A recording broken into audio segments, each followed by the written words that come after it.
It takes a little more than belief to execute goals like Al Spazzeri or young Mark. You've got to have courage, and you're going to need an abundance of courage. Annie Danaka tells us a beautiful story from Portland, Oregon. You're going to have a lot of people against you, some of the people that you thought were your friends and loved ones, and they're going to try and hold you back. And it's going to be sheer guts, courage that'll keep you going. Al did it. Mark did it.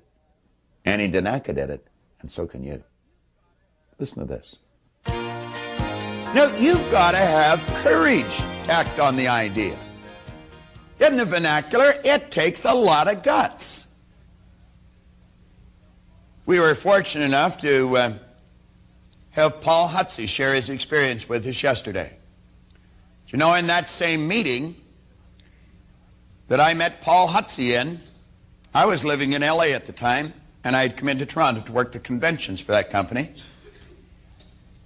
There was another gentleman, and that man changed right in the meeting. He changed right in the meeting. He went back. He lived in a neighboring town to Paul. I believe he was in Hutchinson, Kansas. At that time, Paul was in Wichita. And I remember Paul telling me one day, he said, you know, he changed so much, he appeared to be phony. He said, I almost told him. But he said he never changed back. Well, I was out working in Paul's company. I was working up and down the west coast of the United States. I was in Portland, Oregon. And there was a young lady in the seminar there, and I'm going to tell you, she had her act put together.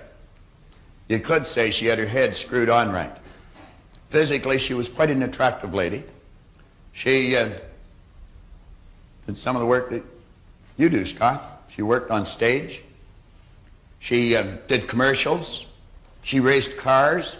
I'm talking about those great big long things with little wheels on one end and big ones on the other to go about 5,000 miles an hour for a second or two. You know? And she won the races. She was a salesperson in Paul's company, and she did very, very well. Her name was Annie Danaka. The following Christmas, Annie sent me a calendar. And on each month was a beautiful philosophical quotation, contained beautiful truths about life. Rather than write to her, I gave her a call and thanked her for it. One thing led to another, and we got around to the point of talking about something John was talking to young Mark about. He was saying some of your peers are going to attempt to knock you off course. Well, I would go so far to say, Mark, that many of your peers are going to attempt to knock you off course. As you go to execute this big idea, understand not only do you have to adapt to the new idea, but the people around you are going to have to adapt to your new idea if they're going to accept you in their life. And it's highly unlikely that they are going to adapt.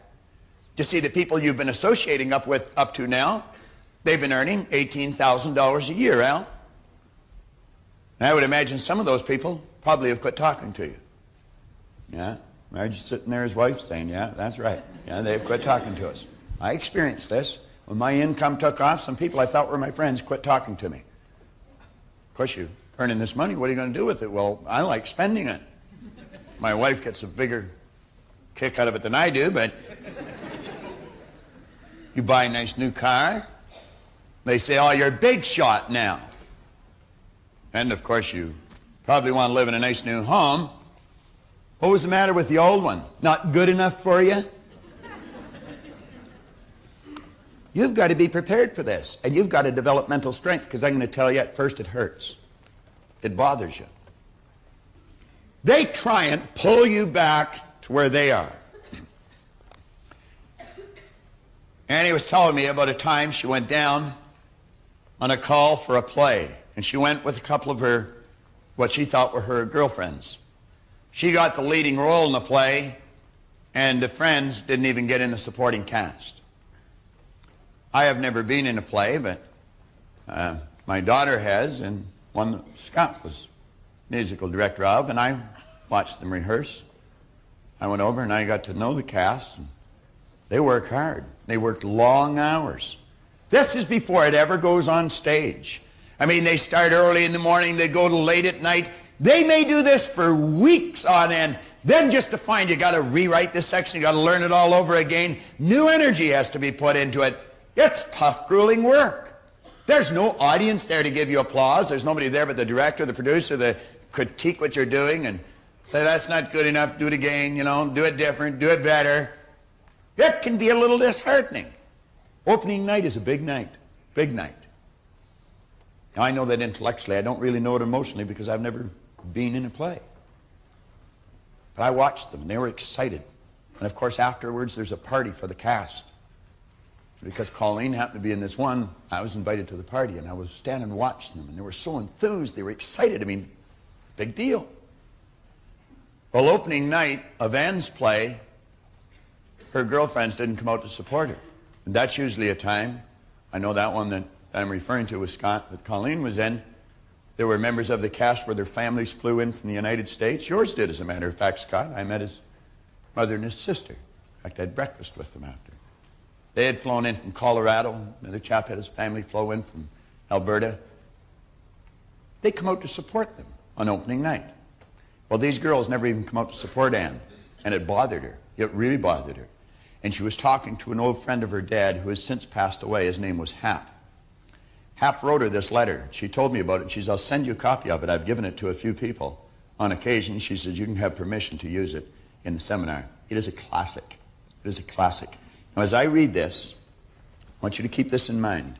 As you take that new idea and you make up your mind you're going to go right to the goal, you're not going to be part of the 80%. You're going to be the 20%. And you want to remember this, Mark. Don't let those kids pull you down. They're on the wrong track. And you make up your mind you're going to execute this regardless of what anybody says. Hap said, Dear Anne, once upon a time there was a fellow by the name of Al Cap who wrote a comic strip called Lil Abner. Many years ago he had some characters in the strip who lived in a town near Dogpatch. They were the town bums, the ne'er-do-wells, the failures whose whole aim in life was to pass judgment on others. Their criticism and ridicule became so vehement that in time, the rest of the people in town became acutely conscious of it.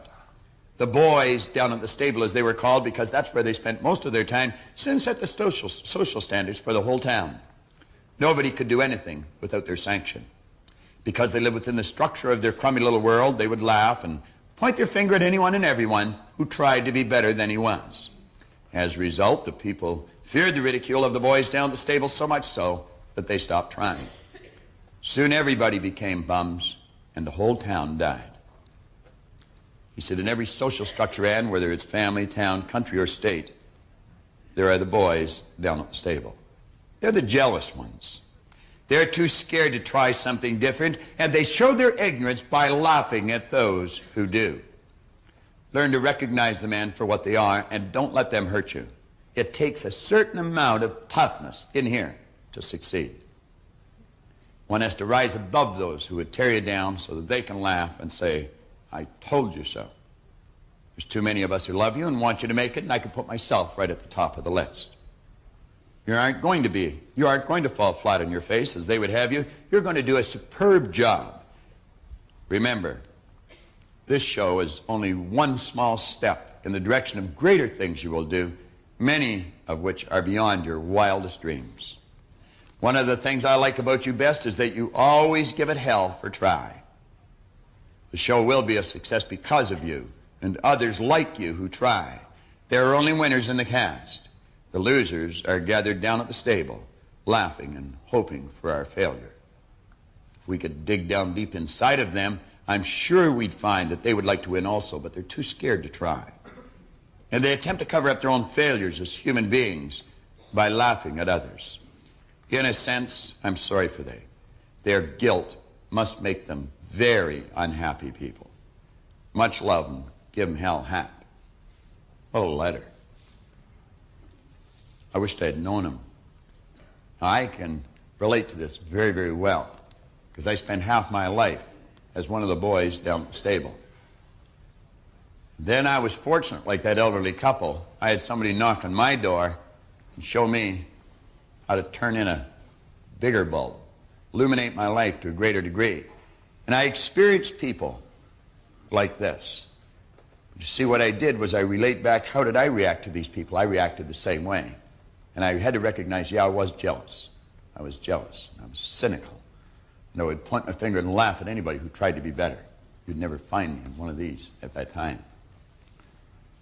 Now, this idea and expectation that John was referring to, I have come to the conclusion that as you study the laws of your being, that giving and receiving is one of the laws. It's the action-reaction where John was using a little dynaswing. And I found out as you give, you learn how to receive. And the more you give, the more you receive. And that's just the way it works. And as you get that law firmly planted in your mind, and you really understand the significance behind this power, then it becomes simple and in fact natural to expect good things. Because you know how it works. You expect your car to run when you turn the key. And if it doesn't, you know there's a little problem. And if there's a signal comes to you that there's a problem, let's say a red light goes on in the dash, you don't take a screwdriver and knock the red light out of the dash and keep driving. That's a signal telling you there's something wrong. You correct what's wrong. If we see a signal on our results, there's got to be a correction made in here. Let's go inside, get under the hood.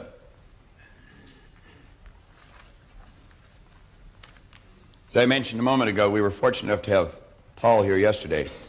I'm going to ask Paul to come back down here. Now,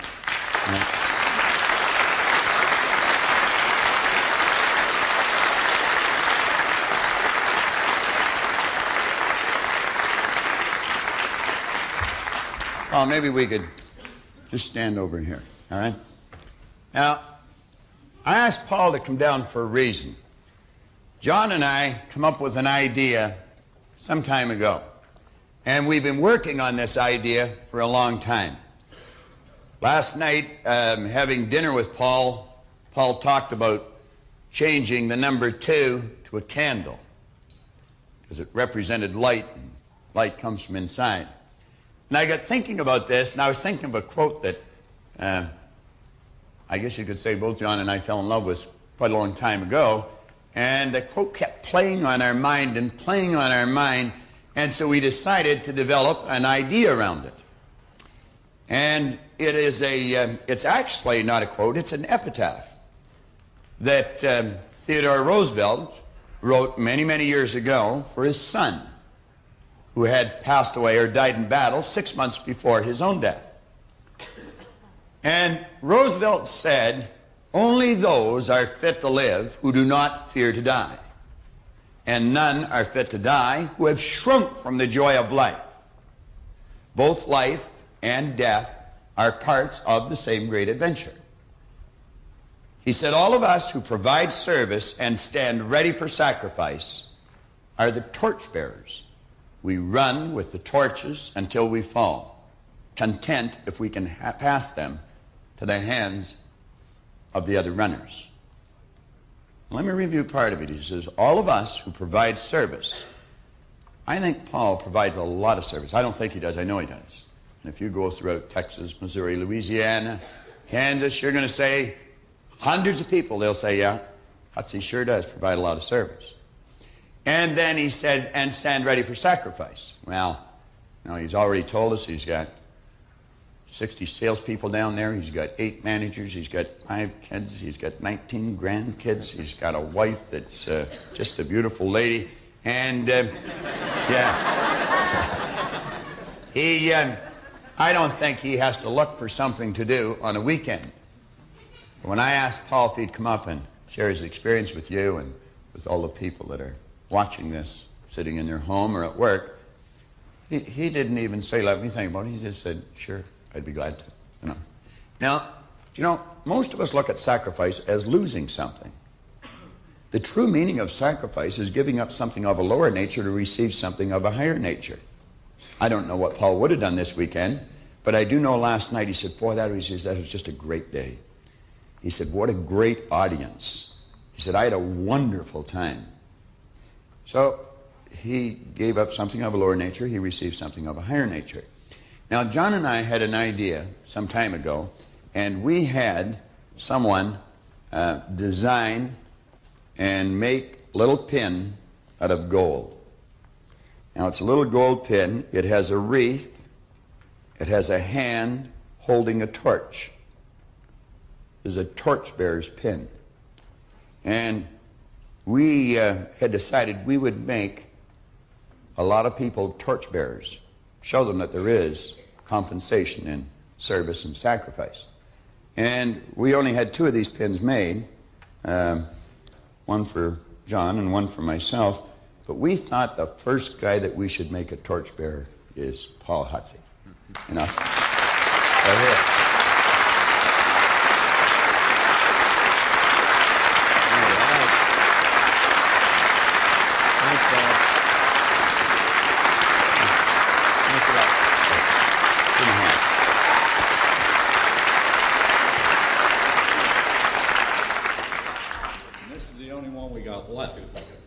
So, well, isn't that nice?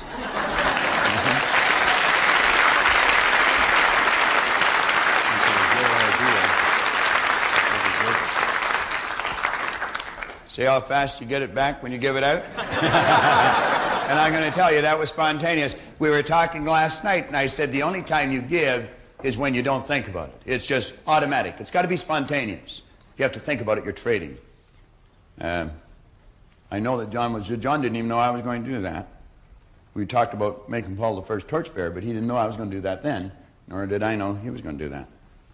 Now, you get locked into this idea. What you want to do is fall in love with what you do. The results you get are the compensation you receive for what you do. Now, there's a difference between expecting something and wanting it. Don't see this as a difficult task.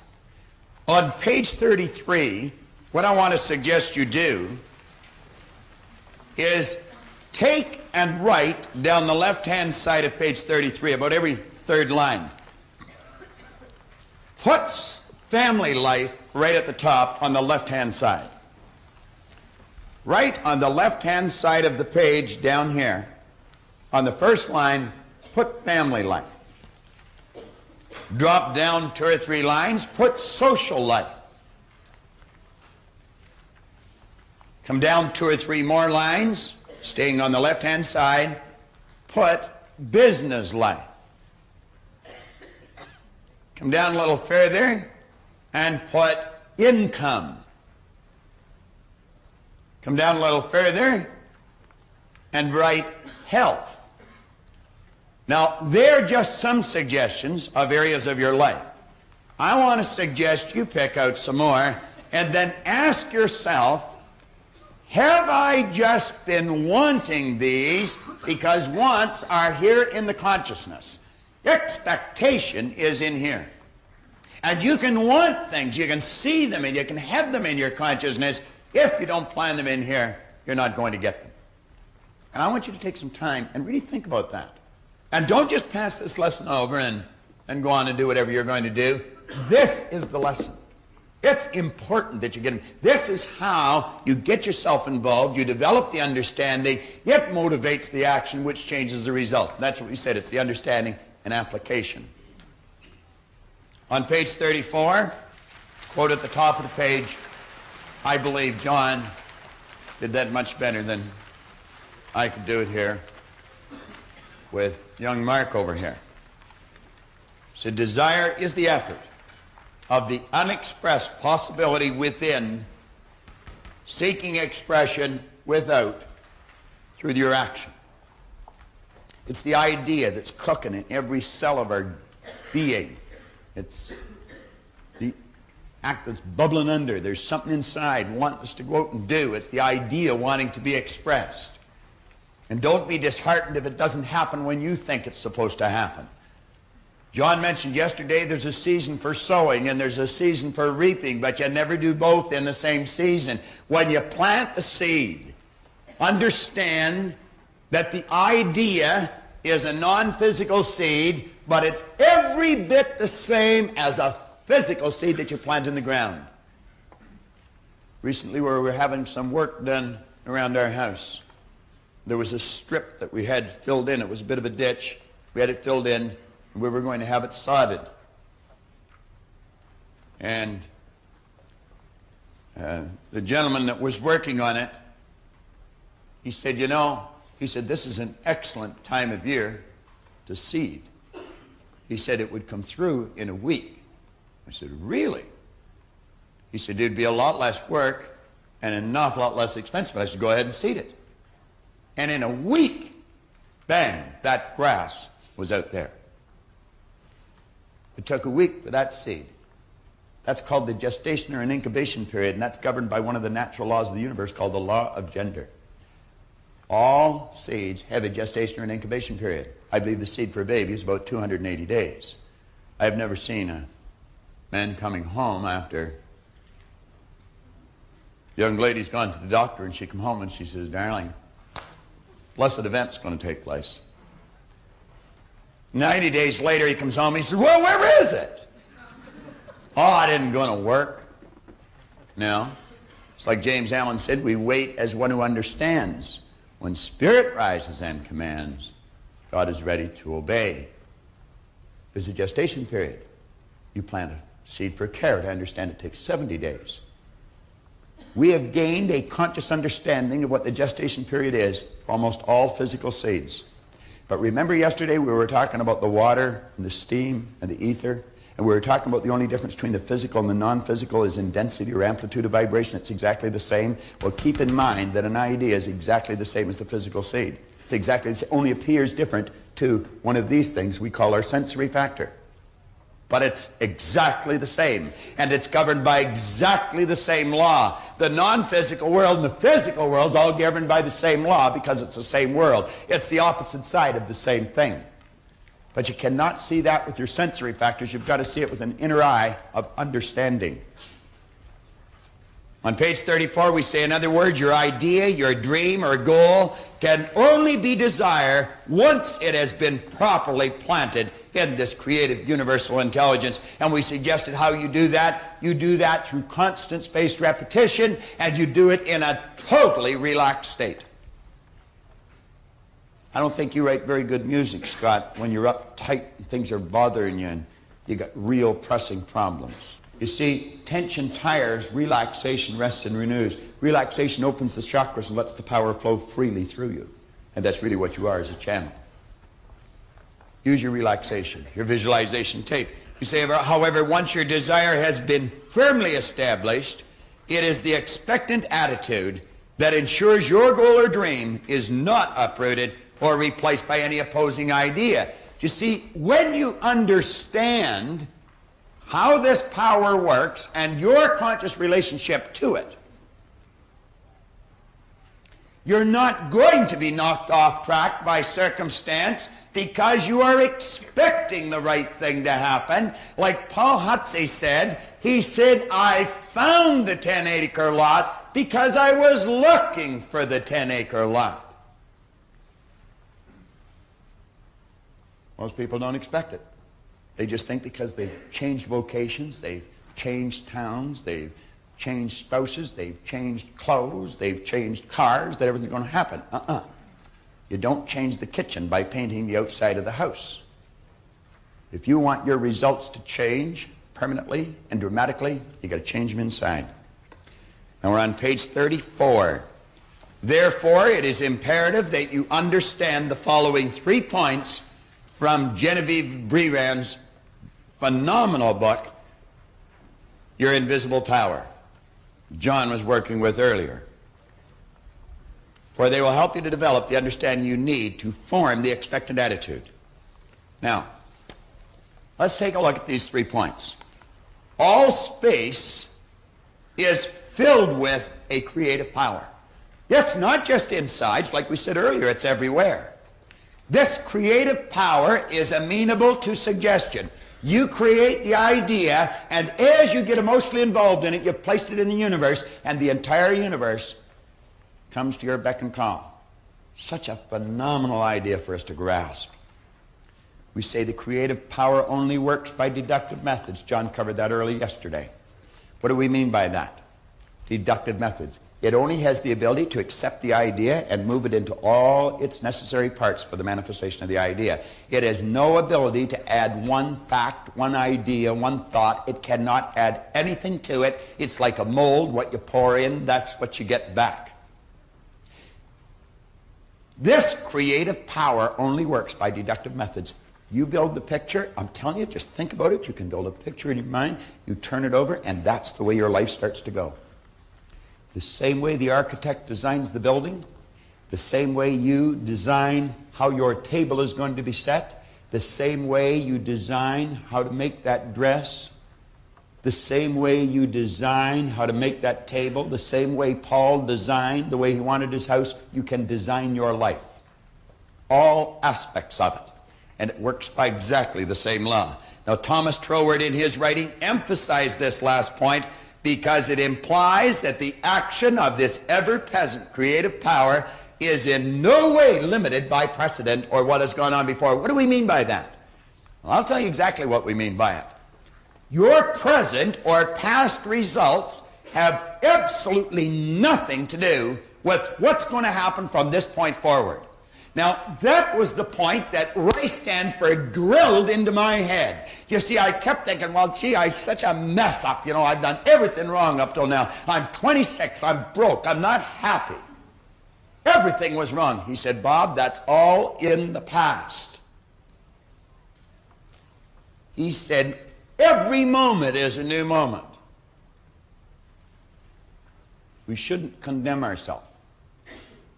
And he said, what you were yesterday, you paid for. What you are today, you decide upon. That's exactly what Troward's saying. This power in no way is limited by precedent. Even in a creative state, we sometimes don't understand that. Do you know why airplanes, right up to today almost, have wings on them? Because birds have wings. Birds fly, they have wings. If you're going to get a plane to fly, you've got to put wings on it. Do you? No. We've got planes flying without wings today. You know why? Never did need wings. But you see, the thinking was, to a degree, limited by precedent. Birds fly with wings. Planes have to have wings. Planes do not have to have wings. You're creative. If you can visualize it, you can do it. It doesn't matter what it is. That's what Hill said. Anything the mind can conceive and believe, it can achieve. Said in other words, this universal creative power creates a creative direction from the idea or image that you impress upon it. It's just sitting there and it's waiting and saying, whatever you ask for, I'll give you. Before you speak, I'll hear. Was that just a nice little piece of scripture? Before you speak, I'll hear. Well, let's analyze it from a logical point of view. What precedes the spoken word, the thought? What's the thought set up? It sets up the vibration. What is this work by? By vibration, movement. See, one of the laws of the universe is vibration. Everything vibrates, nothing rests. Everything from the electron to the universe is in a state of movement. Before you speak, I'll hear. Sound of God evolves around the law of vibration. I don't know if the book you've got has nothing on the next page, but my page is blank. If you want to take and number the next page, both sides of the next page, would you take and number that?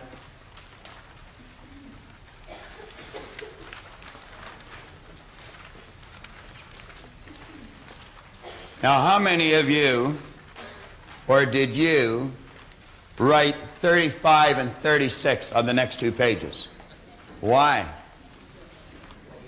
Why'd you do that? Do you want to know why you did it? Because it seemed the most natural thing in the world to do. Because there was nothing on it. On one side it says 34, and the next one said 37. So this has to be 35 and 36. You could have put 16 and 102 if you wanted. There was nothing on the page. Nothing. And you know that's exactly the way your life is every day? Blank. Nothing there. Put on it anything you want. You don't have to let what's on the previous page determine. You don't have to let what somebody tells you's coming determine. You can put anything on it you want. You got a clear sheet. You have right now, Mark has, I have, John has. Every one of us has. Now, grasp that. We can start over right now, build the image. You see, L did that. He said, I'm not going to work for $18,000 anymore. I am not going to be average anymore. I understand. When he went through the seminar, he started to grasp this. He said, I understand there's something special about me. He said, I'm going to treat me the way God meant me to treat me. Did his wife benefit? I guess she did. Did his daughter benefit? I guess she did. Did his manager benefit? I guess he did.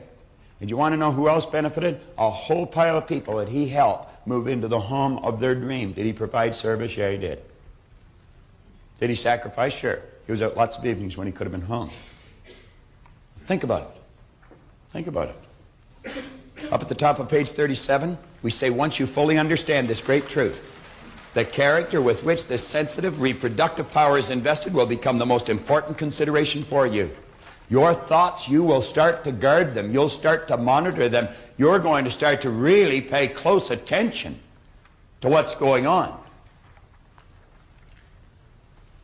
See, once you become aware of this truth, that the universal creative power can only be what you feel and think it to be, it will become eager and willing to do your bidding. You say this understanding will enable you to be filled with the expectant attitude, and to expect the materialization of the image will become most natural for you.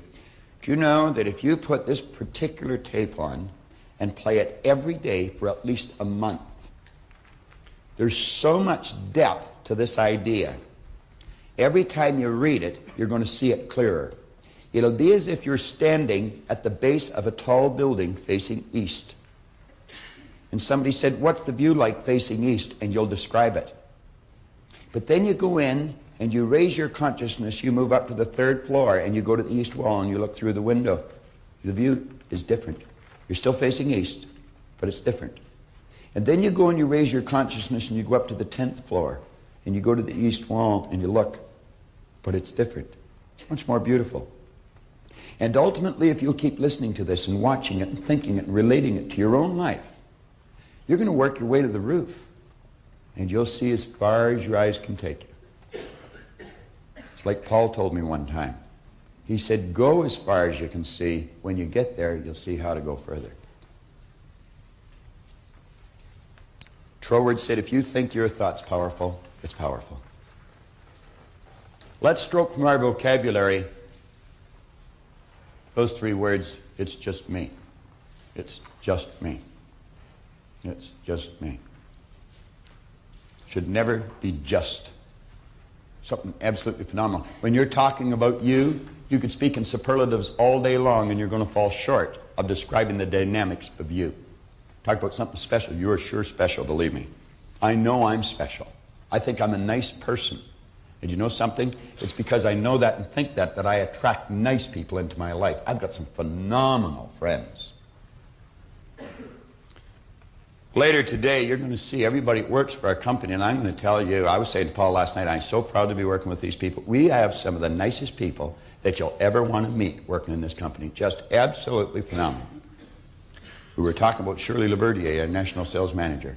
And I was saying last night at dinner, I said, you know something? I have never heard that woman complain. I've never heard her say anything negative. Physically, she's not very big, but I'm going to tell you, she's got a rod of steel right down her back. She's the toughest little lady I've ever met in my life, and smart. I was saying to Paul, we were with Gina and Randy, and I said, you know something? I said, they work at this company as if it's theirs. On the way home, I thought, maybe they got a picture in their mind. But anyway. But you don't attract people like this if you're not a nice person. You see, I grew up with the idea, don't say things about yourself like that. It's conceit. It is not. It's awareness. If you don't love you, how are you ever going to love anyone else? I'm not talking about conceit. I'm talking about a heightened awareness of what we're really like. Now, expressed another way, as a person thinketh in their heart, so are they. John worked on that yesterday just about as well as I've ever heard it worked on. It's in your heart. That's inside. That's what Paul was talking about. Universal creative power can no more change this law than an ordinary mirror can reflect back to you a different image than the object that you hold before it. But remember, as you think does not mean as you tell people you think. Boy, there's a lot of people got that mixed up. It doesn't mean as you tell people you think, or as you would wish the world to believe you think.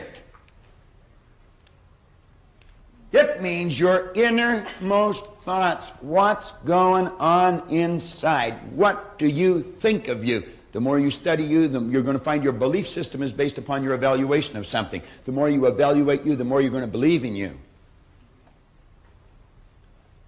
It means your innermost thoughts. That's a place where no one but you knows the truth. Your sanctum sanctorum. That's where you go to the closet and you close the door. Inside. That is what you expect, and that is what you will attract, and that is what you will ultimately get. All things are possible in spirit because it's an original state. Spirit is a sensitive, unseen, creative substance whose sole purpose is expansion and fuller expression. But spirit or creative substance can only reproduce, expand, or express itself in a greater way in accordance with the limitations placed upon the instrument through which it expresses itself. It's like the light bulb. What did John say to you a few minutes ago? Some of you recorded it mentally, and some of you might not have. He said, don't expect God to do for you what God can only do with and through you. Powerful line. How did he get that so deeply sunk? Because he sat where you're sitting and he wrote it over and over and over and thought about it over and over and over and worked with it over and over and over. It doesn't just, it's the way it works. The non-physical creative substance, spirit, flows to and through the seed and expresses itself in its polar opposite physical form, namely the plant or the tree. Now, I want to take a minute. We are running a little late, but take a look at the third paragraph from the bottom of page 37. Spirit can only express itself through the medium of an acorn in accordance with the limitations placed on the acorn. And the medium of the acorn is limited by the pattern plan or the nucleus in the seed. Now, I want you to really think. I want you to imagine that that's an acorn. That acorn is not solid. It is moving. It is actually moving. That acorn is a mass of energy in a high speed of vibration. And at the present time, that acorn would be disintegrating because it can only do one of two things, create or disintegrate. It's disintegrating because it's not in an environment that's conducive to its unfoldment. Why do you think I suggested to Brian to get in with the big hitters? Dr. Livingston proved that from Harvard back in the 60s. He took a person that wasn't doing well and he placed that person with people that were doing very well, and that person's productivity went up. Get into the right environment. That acorn, if we took the acorn and we planted it, let's say that's the acorn, and we plant the acorn below the earth's surface. Instantly and automatically, that acorn would start to attract particles of energy to it. If I took 2 drops of water and I moved them together, what would happen? They'd become one.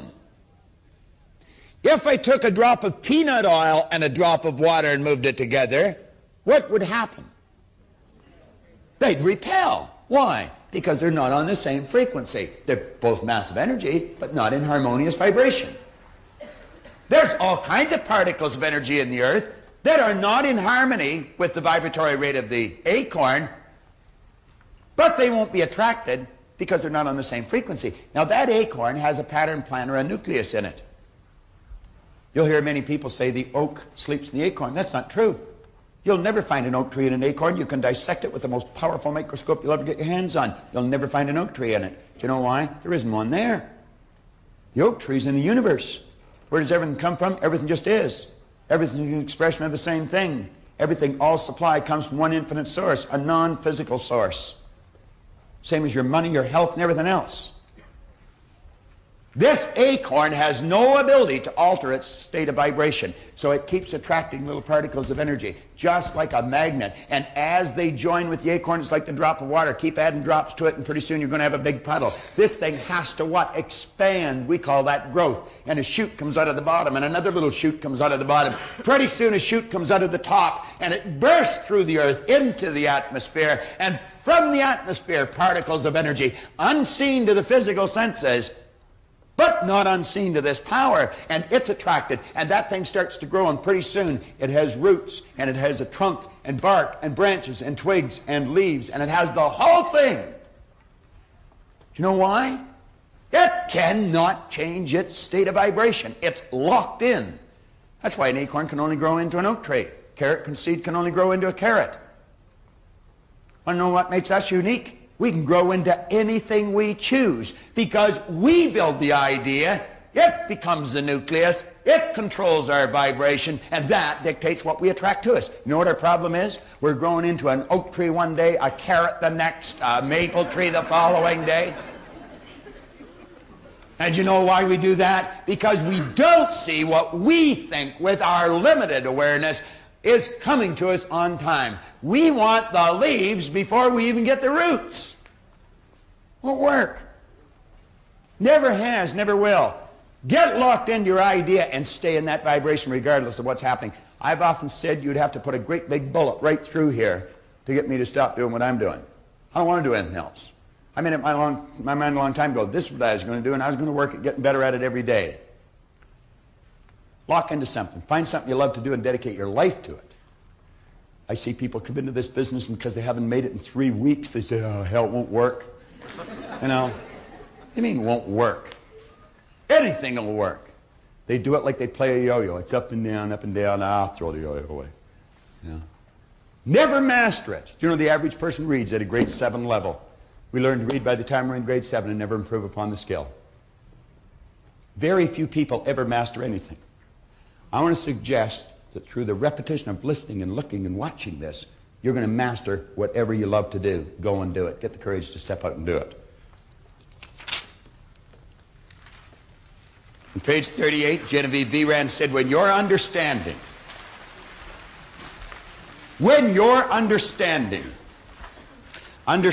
comes from knowledge, it's the polar opposite of ignorance. When your understanding, and remember knowledge, the only way you can get it at is through study. Unfortunately, study seems to be something like taxes. People only do it if they have to.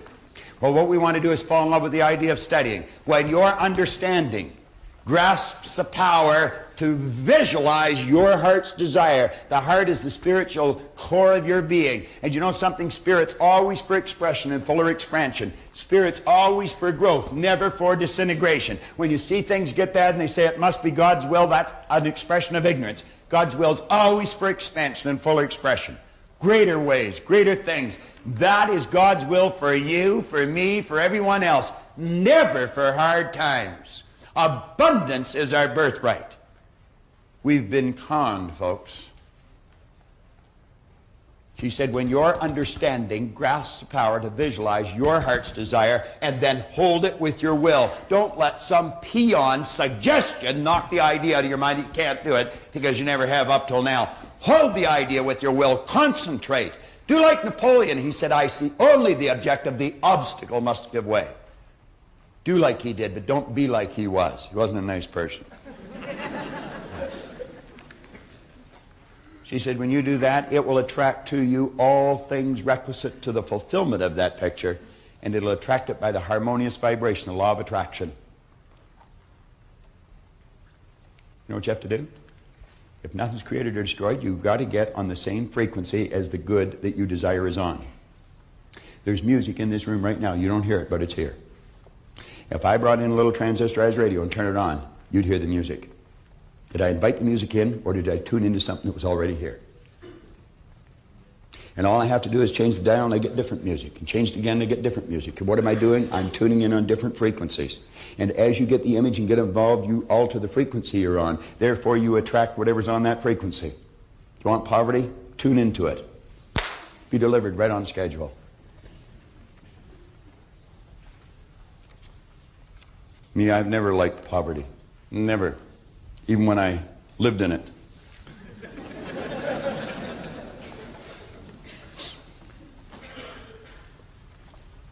Now, the rest of page 38 is pretty, well, self-explanatory. You fill it in, but make sure you fill it in. On page 39, there are 3 lessons here, or 3 concepts. It'll take in whatever John's explained and what I've explained. 3 certain steps for prosperity in all areas of your life. On page 39. Number 1, build the image. That's plugging in the bigger bulb so that you can illuminate your life in a greater way. Turn it over to Spirit. Turn it over to Spirit. Let go and let John. Let go and let God. I was thinking of John as I was saying that. But for good reason. So we didn't edit it. It's for your benefit too. You know, when John and Pat Swanton talked to me about that house on Seven Barge Walkway that I made reference to yesterday, that Vera bought and Brian and Leslie now live in, they came to me after they put a deposit on that, and they were worried because they didn't have the money. They couldn't even see where it was coming from. And I used that quote of Genevieve B. Rand's. I said, believe it's coming and it'll come. Just let go and let God.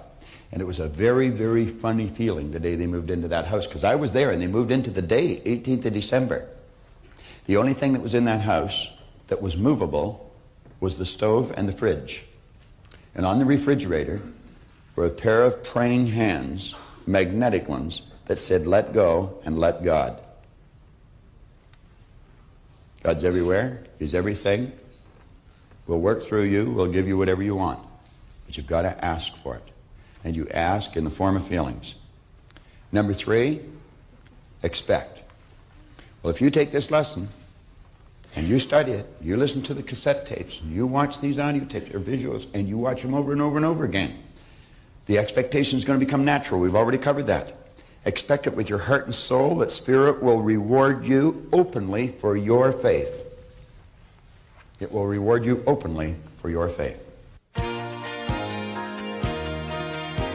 Everything that you need to receive the good that you desire is already here. Pat and John found that out. They believed, they got in harmony with the good that they desired, and it came to them. Just like with the acorn, the oak trees, and the universe. The pattern plan is in the acorn. When you build the image of what you want, that's the pattern plan in your life. It puts you into the necessary vibration to attract what you have to attract. Nothing is created or destroyed in this universe. It's all here. Everything you're seeking is seeking you. Hold on to that picture. You'll attract what you have to. Pat and John did. Well, I really remember the night of December 20th when we moved into the house. As a matter of fact, it was snowing. And of course, the first place I had for was the kitchen. I walked in, looked at the fridge, and there were praying hands. And on the bottom of the praying hands, it said, let go and let God. And remember I said to you, where did they come from? The hands. Like it was a little magnet that just stuck on the side of the fridge. And you looked at me and said, I don't know. But that's how it all happens. I mean, you have to let go and let God. And that's what we did. It was an incredible evening. I remember that we must have been doing something upstairs, and somebody came to the door. John, remember you and I went running downstairs, and there was nobody at the door, but there was a package inside the door to the right hand, and it was a lovely blue box, and it said Burke's at the top. I said, John, we've got a gift. And took the thing upstairs and opened it, and it was an hourglass in there, and it was a gift from Bob, because he knew we were moving into the house. Well, he had faith that we were moving into the house. He didn't know exactly that we would. And gosh, it was a really special time. I mean, we had a mess like you can't believe, but it really didn't matter. We were in the house. We had all our stuff in there. And it was just a phenomenal time. December 20th was a great day for me. And as you were saying, Pat, about the letting go and letting God, from the first time that we met Bob at the Prince, and we went through the exercise of deciding on what we wanted, making a decision, making a commitment on what we wanted to achieve, namely the house. There was a lot of things that, from my personality, and anybody that knows me would know that I tend to force issues, and I was working in commission sales, which is probably a great asset when you need a lot of money in a short period of time. And for the first week I was really forcing, attempting to make sales, work harder, work longer. And fortunately we were attending a seminar, one of Bob's seminars, during this time, and I had an opportunity to ask him during the seminar, what do I do? And Bob just looked at me and he said, let go. Let God. Don't force it. Just allow it to happen. And from that point on, I just went ahead, did my work, and allowed myself to receive the good that we wanted to desire. And it was the most important part of that exercise was to learn what to do when you want to achieve something. Whether it's a sale, whether it's a house, whatever it is. There's a number of years have passed since we purchased that house. And every day of every week, some little thing that we learned during that 7 weeks in late 1982, has come back to help us in our day-to-day life. And it's been important to both Pat and I. It's been important in our relationship. It's been important in building our financial stability that we have today. We feel that what we've learned has helped us achieve everything that we have now. And we had to let go and let God to achieve that. And we still do. And we still do. Now, we've covered this concept of expectation and expecting abundance. What we really want to do is raise our level of awareness so the expectation becomes a natural state for our mind to be in. And we've already mentioned that expectation is a mindset. It's a mental state. And you're going to find that that state comes to you with an increase of awareness. Now, in talking about the law of vibration, we're starting off here saying the law of vibration explains the difference between mind and matter, between the physical state and the non-physical state of everything in the universe, which includes you. So we're talking about the non-physical, and here we're talking about the physical. Now, this non-physical part of our personality is where the mental magic starts to take place. We call these our creative tools. They're mentioned in an earlier lesson under the heading of intellectual factors. And it's the intellectual factors that we want to develop. And in developing them, what we do is raise our level of consciousness. Now you come back here, we say under the law of vibration, we find that everything vibrates, nothing rests. Everything is in a constant state of motion. There is no such thing as inertia. From the mental to the grossest form of matter, all is in vibration. This lectern is made of, I suppose we would call it lucite. However, it appears to be solid, but it's really not. If you look under a microscope, you'll see particles of energy moving.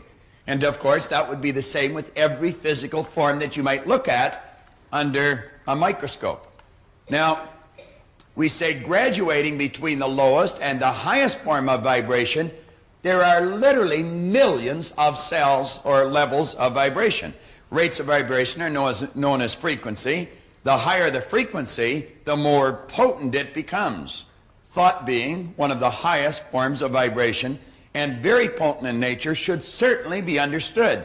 Now, I have mentioned in many, many seminars that thought waves are cosmic waves that penetrate all time and all space. It's not an accident if you happen to be wandering down the Champs-Élysées in Paris or maybe Oxford Street in London, England, and a loved one may be sitting in Colorado Springs, and they're really concentrating. Something has happened at home, and they really want you to phone home. All of a sudden, you get a feeling you should phone home. Now, what did we say feeling was? Vibration. Their thought waves are in resonance or in harmonious vibration on the same frequency as certain cells in your brain. And as that thought wave of theirs strikes your brain cells, it sets up a vibration in you. You call that a feeling. You've got a feeling you should phone home. And you phone and they'll say, oh, thank goodness you phoned. We've been wanting to talk to you. Do you think that's an accident? Again, it's the same thing when you pick up the phone to phone someone. You haven't touched the dial. The phone hasn't rang, and yet the other person's on the other end. We put that off as coincidence, and we laugh about it. It's an absolute law. You were in tune with the other person. Now, we started out yesterday morning with a glass of water. In the earliest lesson, we were coming under and talking about these three parts of our personality, and then we related it to energy. I held up a glass of water, and I said, in the state of vibration it was in, the energy was called water. Then we talked about heating the water. We called the same energy steam. It wasn't water any longer. And then we continued to heat the energy, and then we called it air, ether, or gas. It was the same energy. Now, let's let these lines here represent levels of vibration, or we could refer to them a different way, levels of consciousness. Now, we're going to take this bottom line and make it a little heavier. We'll put a couple of arrows on it. And then we will write the word self. Now, I would suggest that in your exercise book, on the opposite page to the law of vibration and attraction, that you make a drawing like this. Now, underneath, we'll write the word simple.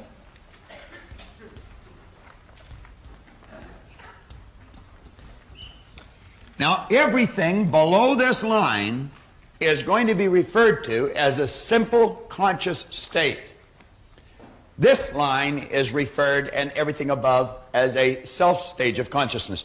Now, what we're dealing with are levels of vibration in consciousness. An animal is in a simple state of consciousness. We could have a little dog here on the set, and the dog would know it's on the set, but it doesn't know it knows it.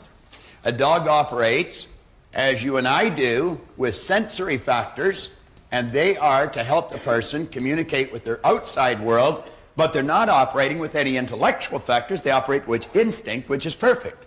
So the dog knows and yet knows not.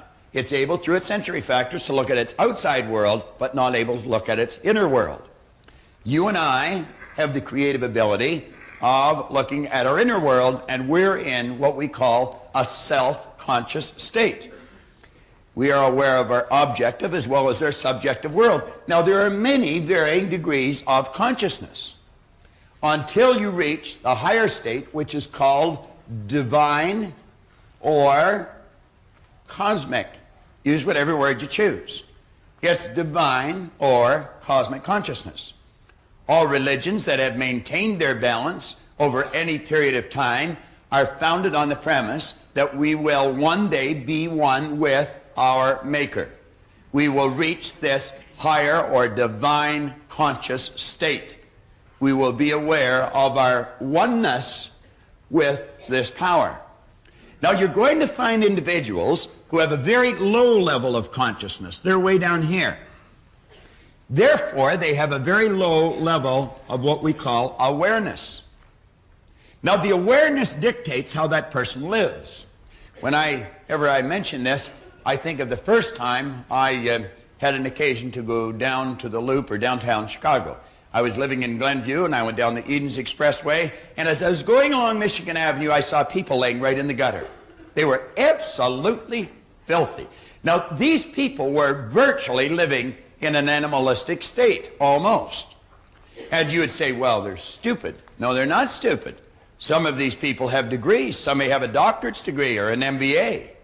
What they have is a low level of consciousness. They could have a highly developed intellect, know a lot here, but still in a low vibration.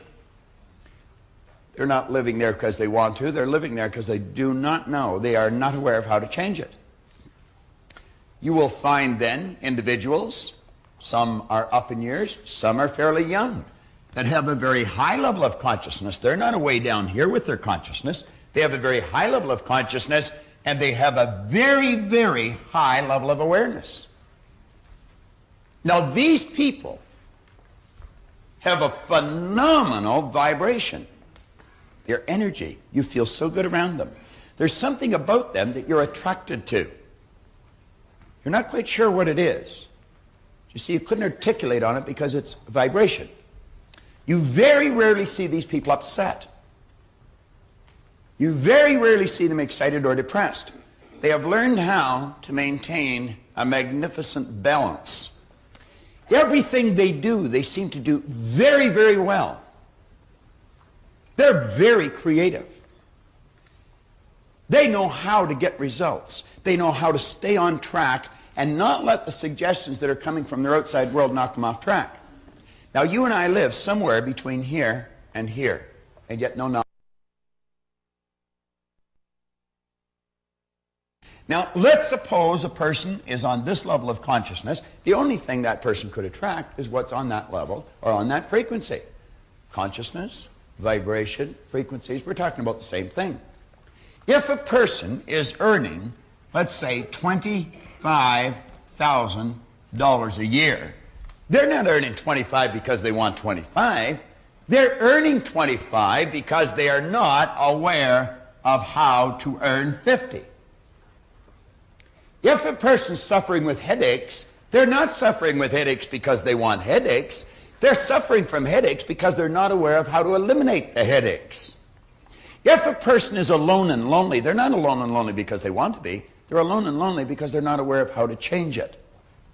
Now, what you and I are really seeking is a higher level of awareness. And you know, that's what we're gaining as we're studying this material. The more often you watch this, the more you're raising your level of consciousness. Now, what you're really doing is raising your level of awareness. And we're going to get to the point where we're very, very tuned in. We say the law of vibration could be explained in many ways for various purposes. In this seminar, it is our intention to confine it to thoughts, an effort to improve the quality of our life. Now, I'm just going to touch on the first couple of pages, and then John's going to come up and tie this in on this board to goals. Because that's what we really want to know. We want to know, how does reaching the goal and the awareness of vibration, how do they connect? Where's the connection there? Well, the more we understand this, the more we'll understand what I'm saying here, because everything vibrates. So what we want to do is get into harmonious vibration with whatever good we desire. We say here on the bottom of page 41, third paragraph in the bottom, for you to grasp a clear understanding of how you can actually take dominion over your results, to understand how and why thoughts and things come into your life as they do, you must go back to this basic premise which we started with in the very first lesson, where I held the glass of water and talked about the energy. We called it water, we called it steam, we called it air, ether, or gas. It was the same energy, it was just altering its level of vibration. Now we say energy is neither created nor destroyed. All science and all theology have taught us that for, let's say, for the past 6,000 years at least in recorded history. Now, everything is merely in a constant state of vibration, being manifest in all varying degrees of vibration. We have the ability to alter the vibratory rate of anything. I could take and alter the vibratory rate of this lectern. Call it lucite. I could turn it into air, ether, gas. I did that yesterday with a dollar bill. Just 1 minute it was paper, boom, the next minute it was air. I had the choice, I had the ability to do that because I'm a creative being. I do have dominion over. Well, now we know that with simple little things. Let's use it for higher things. We say with free will and the other many mental factors we possess, in our marvelous mind, you have the co-creative ability to cause vibratory change to take place as you choose. If I'm not feeling good, negative vibration, I can switch the idea in my mind. All of a sudden I'm feeling good, positive vibration. How's that controlled? It's controlled by the various ideas that I will choose to entertain from time to time I'll build here and plant here. Because whatever goes in here dictates the vibration my mind body is in. And we must understand mind body are one and the same, not two. Not two. Now with free will, reason is one intellectual factor, will is another intellectual factor. Reason gives us freedom, and the will gives us the ability to lock into an idea and control our vibration. And stay in the vibration we must be in to attract something that's already here. It's like the way to fly the airplane was already here. We say the lack of ability to exercise this tremendous power for good is caused by ignorance. Now remember I put knowledge over here, and I said through study you develop understanding. Let's look at the polar opposite. Through ignorance, a person gets into a state called worry or doubt. They don't have the understanding of how to change vibration. They don't have the understanding of how to control what's going on the inside by blocking out what's going on the outside. Now, if a person is in this psychic state, that's called a mental disease, they're worried. They think they're not going to get what they need to look after what they say they have to look after. That worry, when it's impressed and changed into an emotional state, it then turns into something that's more commonly referred to as fear. That fear energy has to be expressed through the only instrument it can be expressed through, the physical body. Instantly and automatically, the body moves into a vibration more commonly known as anxiety. Now, the anxiety we usually treat with Valium. However, we have not looked after the cause. We're treating the effect. And the anxiety, of course, moves into disease, which moves into decay. It's like St. Clair Lewis one time said, we don't die, we kill ourselves. What's the polar opposite to this? Well, with an understanding of this law, of this expectant concept that we've discussed, with what John's going to tie in here now to our goals, you never have to worry about whether you're going to reach your goal. Through the repetition of hearing and studying and watching and learning this information, you'll never fear whether you're going to get there. Because you see, understanding gives us the ability, if we cannot see the positive circumstance on the outside, we can build it on the inside. That's why Napoleon said, circumstance, hell, I make them. George Bernard Shaw said, people are always blaming circumstance for what they are. He said, I don't believe in circumstance. The people who get on in this world are the people who get up, look for the circumstances they want, and if they can't find them, they make them. They have the understanding they can do that. And through doing that and getting emotionally involved, they then set up an emotional state that's quite opposite to fear. It's called faith. The faith must manifest on the physical plane as health or well-being. Now, this could be in our social life, could be a healthy body, healthy bank account, healthy business. Name it and claim it. So you can see, it really makes a lot of sense to know how to take control of this. We say, let there be light. And there was light. Let there be light. You'll never force light. Light is consciousness. Force negates. Force only works in the physical plane of light. On the mental plane, you have to let it happen. You just let it flow into your consciousness. Flip over to page 42. Page is self-explanatory. I've been talking all the way along. I talked about the importance of environment. We were using Nino's office as an example. It's got a lot of heavy hitters in there, big producers, positive people, people with high expectation, with real worthy goals. I introduced Grant Sylvester yesterday, and I do a lot of work with their company. They got a big company. It's an effective company. That company started 4 years ago with financial planning centers. They have about 90 centers now across Canada. The first center started about 4 years ago in Moncton, New Brunswick. Don McKay and Fern Robichaud started that center. Most people would expect to maybe earn a profit in the first 2 or 3 years. They think that was pretty good. These two men earned $250,000 the first year in business in Moncton, New Brunswick. Now, Moncton is not the economic capital of the world. How did they do it? It doesn't matter where you are outside. It's like Paul said, it's where you are inside. Don McKay and Fern Robichaud expect the best. Grant Sylvester and the executives in that company expect to attract people that want to open businesses, and they attract them. And the people are very successful. This page, 42, focuses on that. It talks about the positive and the negative personalities. We made reference yesterday to Raymond Aaron's Millionaires Club. He has attracted a group of people, every one of them want to learn to be a millionaire. He's a pretty good guy to teach them. The guy's a millionaire. How do you become a millionaire? Same way you can become, or same way any of his people. Right thinking, right ideas. He has the ideas. You want to get it? Go to him. Does he give them to you for nothing? No. Servant's worth is higher. But it works. Why? Environment again. You're in tune. You're mixing with the right people. Now, if you're a negative person, in other words, you're choosing negative ideas, you're worrying, fear, and anxiety, you know the only thing you can attract? The people that are vibrating on that frequency.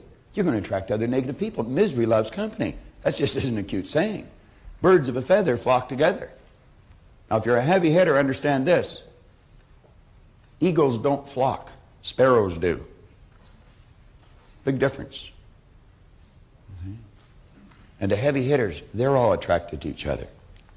They go to the same clubs. They take the same kind of vacations. They drive the same kind of cars. They live in the same neighborhoods. Now, if you're not one, how do you become one? Mix with them. You choose your environment. That's exactly what I did. 27 years ago, I was sitting in a bar here in Toronto. That's where I spent most of my time and all my money that I could beg, borrow, and steal. I very rarely earned very much in those days. One day I picked up a glass and I looked at it and I looked around and I thought, they're all bums in here. They were. Then I thought, geez, I must be a bum too because I'm always here. I'm one of them. They're one of me. You know what I said? I put the glass down. I said, I'm never coming back as long as I live. And I never have. I never have. And strange thing, none of them have phoned to see how I am. That's almost 30 years ago. They never missed me, did they, Mark? Never did. No, they don't even know I'm gone. On page 43, we're talking about our connecting links. Slowly but deliberately see with your inner eye of understanding how you connect with the good that you desire. We say two objects whose electromagnetic fields are the same, have the same frequency, therefore they are in resonance, in harmony, or have a rapport. When two objects are in resonance, or well within the same sphere of relative motion of each other, vibration can be transmitted from one to the other through the medium of the electron. Resonance is concerned with the electromagnetic field surrounding the objects. We find that a globe on a chandelier will vibrate in resonance with a certain key on the piano, yet it will not vibrate to any other key on the piano, just the one. Music is vibration, I think, isn't it, Scott? That's what it is. Why do you think music will make you feel so good sometimes? Why do you think music will get you jumpy and make you want to dance, you know? Why? Vibration. Affects cells in your brain, puts you in a new vibration. You want to act differently. There's some radio stations that you enjoy. They're in harmony with the way you think. There's some that drive you crazy. They're not in harmony with the way you think. But there's a market for them all. We say all electrical, on page 43, around the middle of the page, all electromagnetic waves or quantums have their rate of frequency, which means the number of changes in direction per second. The electric wave spectrum is in a scale of vibration and is divided into regions. One must remember that these regions are not actual divisions, but merely arbitrary spaces covering frequencies that manifest in our senses in different ways. Each region blending into both the one above and the one below, like we said, like the colors of a rainbow.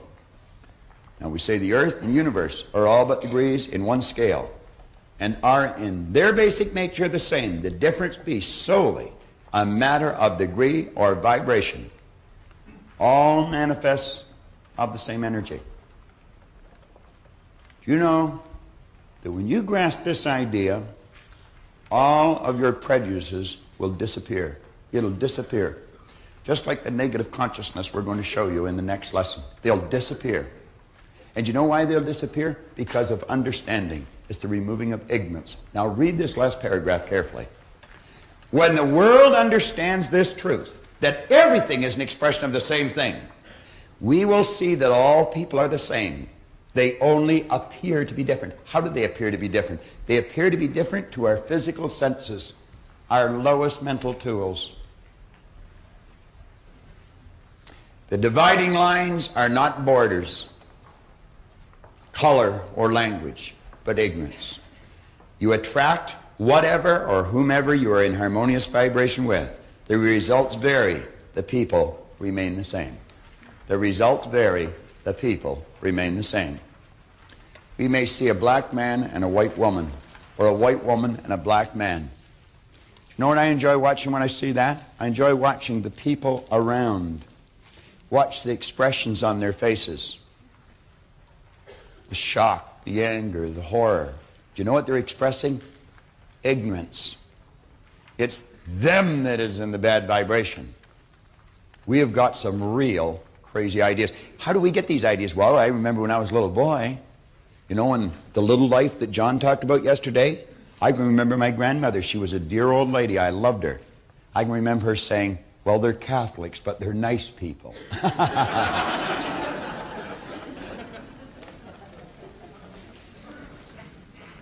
On page 44, we say everything is an expression of the same thing. Now, we're repeating ourselves just different ways. But I want you to take time and read these paragraphs carefully. Re-listen to these tapes. Watch these videos over and over and over again. And tie it in with what we're saying here, and it's going to take on a different meaning. In the second paragraph, you are connected to everything in the universe and everything with you. Whether you can see it with the naked eye or not is unimportant. The only difference between one thing and another is in density or amplitude of vibration. That is the only difference. When you choose certain thoughts, brain cells are affected. They vibrate and send off electric waves. When you are concentrating on those thoughts, you increase the amplitude of vibration of those cells, and the electric waves become much more potent. Do you want your thoughts to be more potent? Develop the willpower, the will, and the mental faculty. That gives you the ability to concentrate. I'll give you an analogy that you're all familiar with. It'll do exactly the same thing. You go outside on a nice sunny day, and you all did this from your little boys and little girls, and you take a magnifying glass, and you may have a piece of paper, some leaves, or you might even have your hand there. And you take the sun, and you put the magnifying glass between the sun and the object, and you can start a fire with it. How? You increase amplitude of vibration. The rays become much more potent. They become hotter, and like that. Let's take a candle, and let's suppose I put a sign way over here on the wall. We turn out all the lights, and I'll light the candle and ask you to read the sign. You'd say, I'm not able to. And I'd say, why? You'd say, there's not enough light. That would appear to be the correct answer, but it would be wrong. The reason you're not able to read the sign is because the light is not being directed at the sign. Now, if I took exactly the same candle power and I confined it in a flashlight and I held the flashlight towards the sign, you'd be able to read it with ease. See, well, the candle's here. Some of the light's going on you, some on me, all over the place. But when I confine the same candle power to a flashlight, I'm marshalling the energy and I'm directing it towards a given point, and it becomes much more powerful, and you'll be able to read the sign with ease. Enough light, misdirected. We got enough power, we misdirect it. We think of too many unimportant things. Our mind's shooting all over the place. The average individual would have more ideas running across their mind in a matter of a minute than you'd find in the Encyclopedia Britannica. Just total loss of control. Know that you are originating those electric waves, and know that you are also determining the density of them by your own choice. You must also know that since you are originating these electric waves, your whole being is in that particular vibration. Now think. You're taking brain cells and you're causing them to increase in amplitude of vibration, and you're sending off a powerful surge of energy. Do you know the only energy those brain cells can take on is the same energy it's sending off? The only energy those brain cells can take on is a like energy to that which you're sending off. You focus on the negatives in another person, what kind of energy do you think you're taking on? What kind of a vibration do you think you're in? I think it might be a wise idea to focus on the good aspects of even the worst situation. I could have got upset when the yo-yo string broke, or I could laugh at myself. I've got a choice. One time I wasn't able to laugh at myself. Now I frequently do. Higher awareness. John always has. You know. On page 45. Now page 45 deals with something we're all familiar with. We have had magnificent instruments that's been used in the medical profession for years. And these magnificent instruments do nothing but measure vibration. The brain, the heart. And they'll tell you whether you're healthy or whether you are moving into trouble. Do you know how they can tell? By the vibration you're in. By the vibration you're in. I remember one time years ago, I had to go for a stress test for insurance. I didn't particularly like the idea of going because it was time consuming, and who wants to run on a conveyor belt for a half hour? They'd have you running up and down stairs and jumping up and off and down steps. And then they'd lay you down and they'd wire you up. You see, they would put this electrocardiograph on you. And they would measure it, and then they'd have you wait a few minutes, and they'd measure it, and then take a few minutes and take another reading, take a few minutes, take another reading. And of course you get on there and your heart's going blah, blah, blah, blah, blah, blah, blah, and you're out of breath. I mean, you're just about worn out. Now, I have practiced relaxation, meditation, concentration for a long, long time. And rather than take a long time, because I was in a rush, I just instantly returned myself to a normal state. They called me a little while later, said, you got to come back for another stress test. The machine wasn't working right. That's the truth. And of course, there's a lot of people that are able to do that. You're quite able to do it. All you have to do is learn how. And we want to understand that the brain is that electronic instrument that controls the nervous system throughout the body, which is the electrical system in the body. You've heard of people having nervous breakdowns? No such thing. A person had a nervous breakdown, they'd be a puddle on the floor. The nervous system is the electrical system that keeps the body intact. They lose conscious control. Conscious control. This explains why on page 45 they do not understand how to control this magnificent electrical instrument that they live in. Your body is the most phenomenal object on planet Earth, in the cosmos as far as I'm concerned.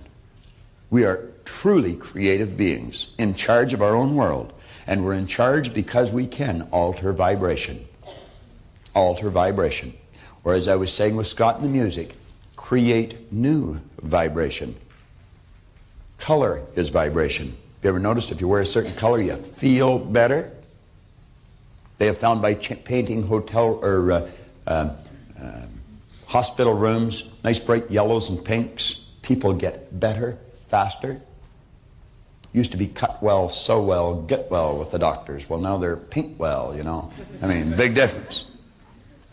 Now, I'm going to ask you to turn over to page 46. And as you focus in on page 46, I'm going to ask that you focus on your goal. Get the thing that you want more than anything else riveted in your mind. And then take every bit of information that John focuses on this board and relate it to the goal. Don't just listen to it as information. Let this information mean something to you. And take all the ideas that he's going to come across and direct it towards the object or the thing that you truly desire. Dr. Ken McFarland, the late Dr. McFarland, the great educator, he said anything's possible if the motivation is strong enough. You'll remember Heinz Dawes, how his circumstances were not too favorable. He thought he was going to lose his house. Well, Heinz was sitting in the seminar. His fantasy became a theory.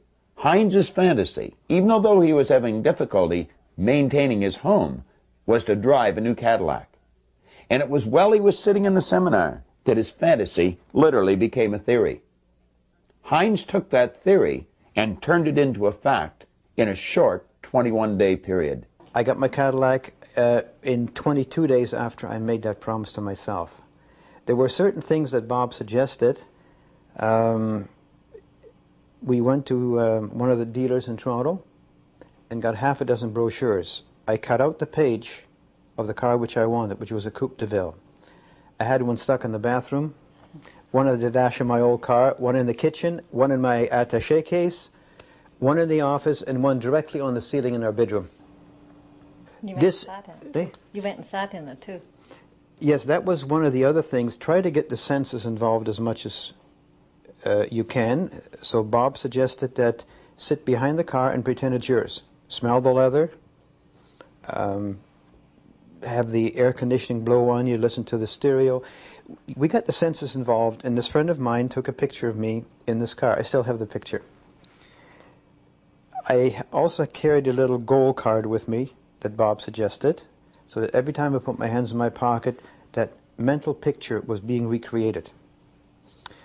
I had never written so much business in such a short period of time, ever. And at that time I was in the business about 15 years. Mm-hmm. Many of the suggestions we make in the seminar may seem immature, they may seem childish. Heinz Dawes was a mature human being. He had been an insurance agent for 15 years. But he took the suggestions that we gave and he followed through on them. He literally got a photograph of himself sitting in an automobile.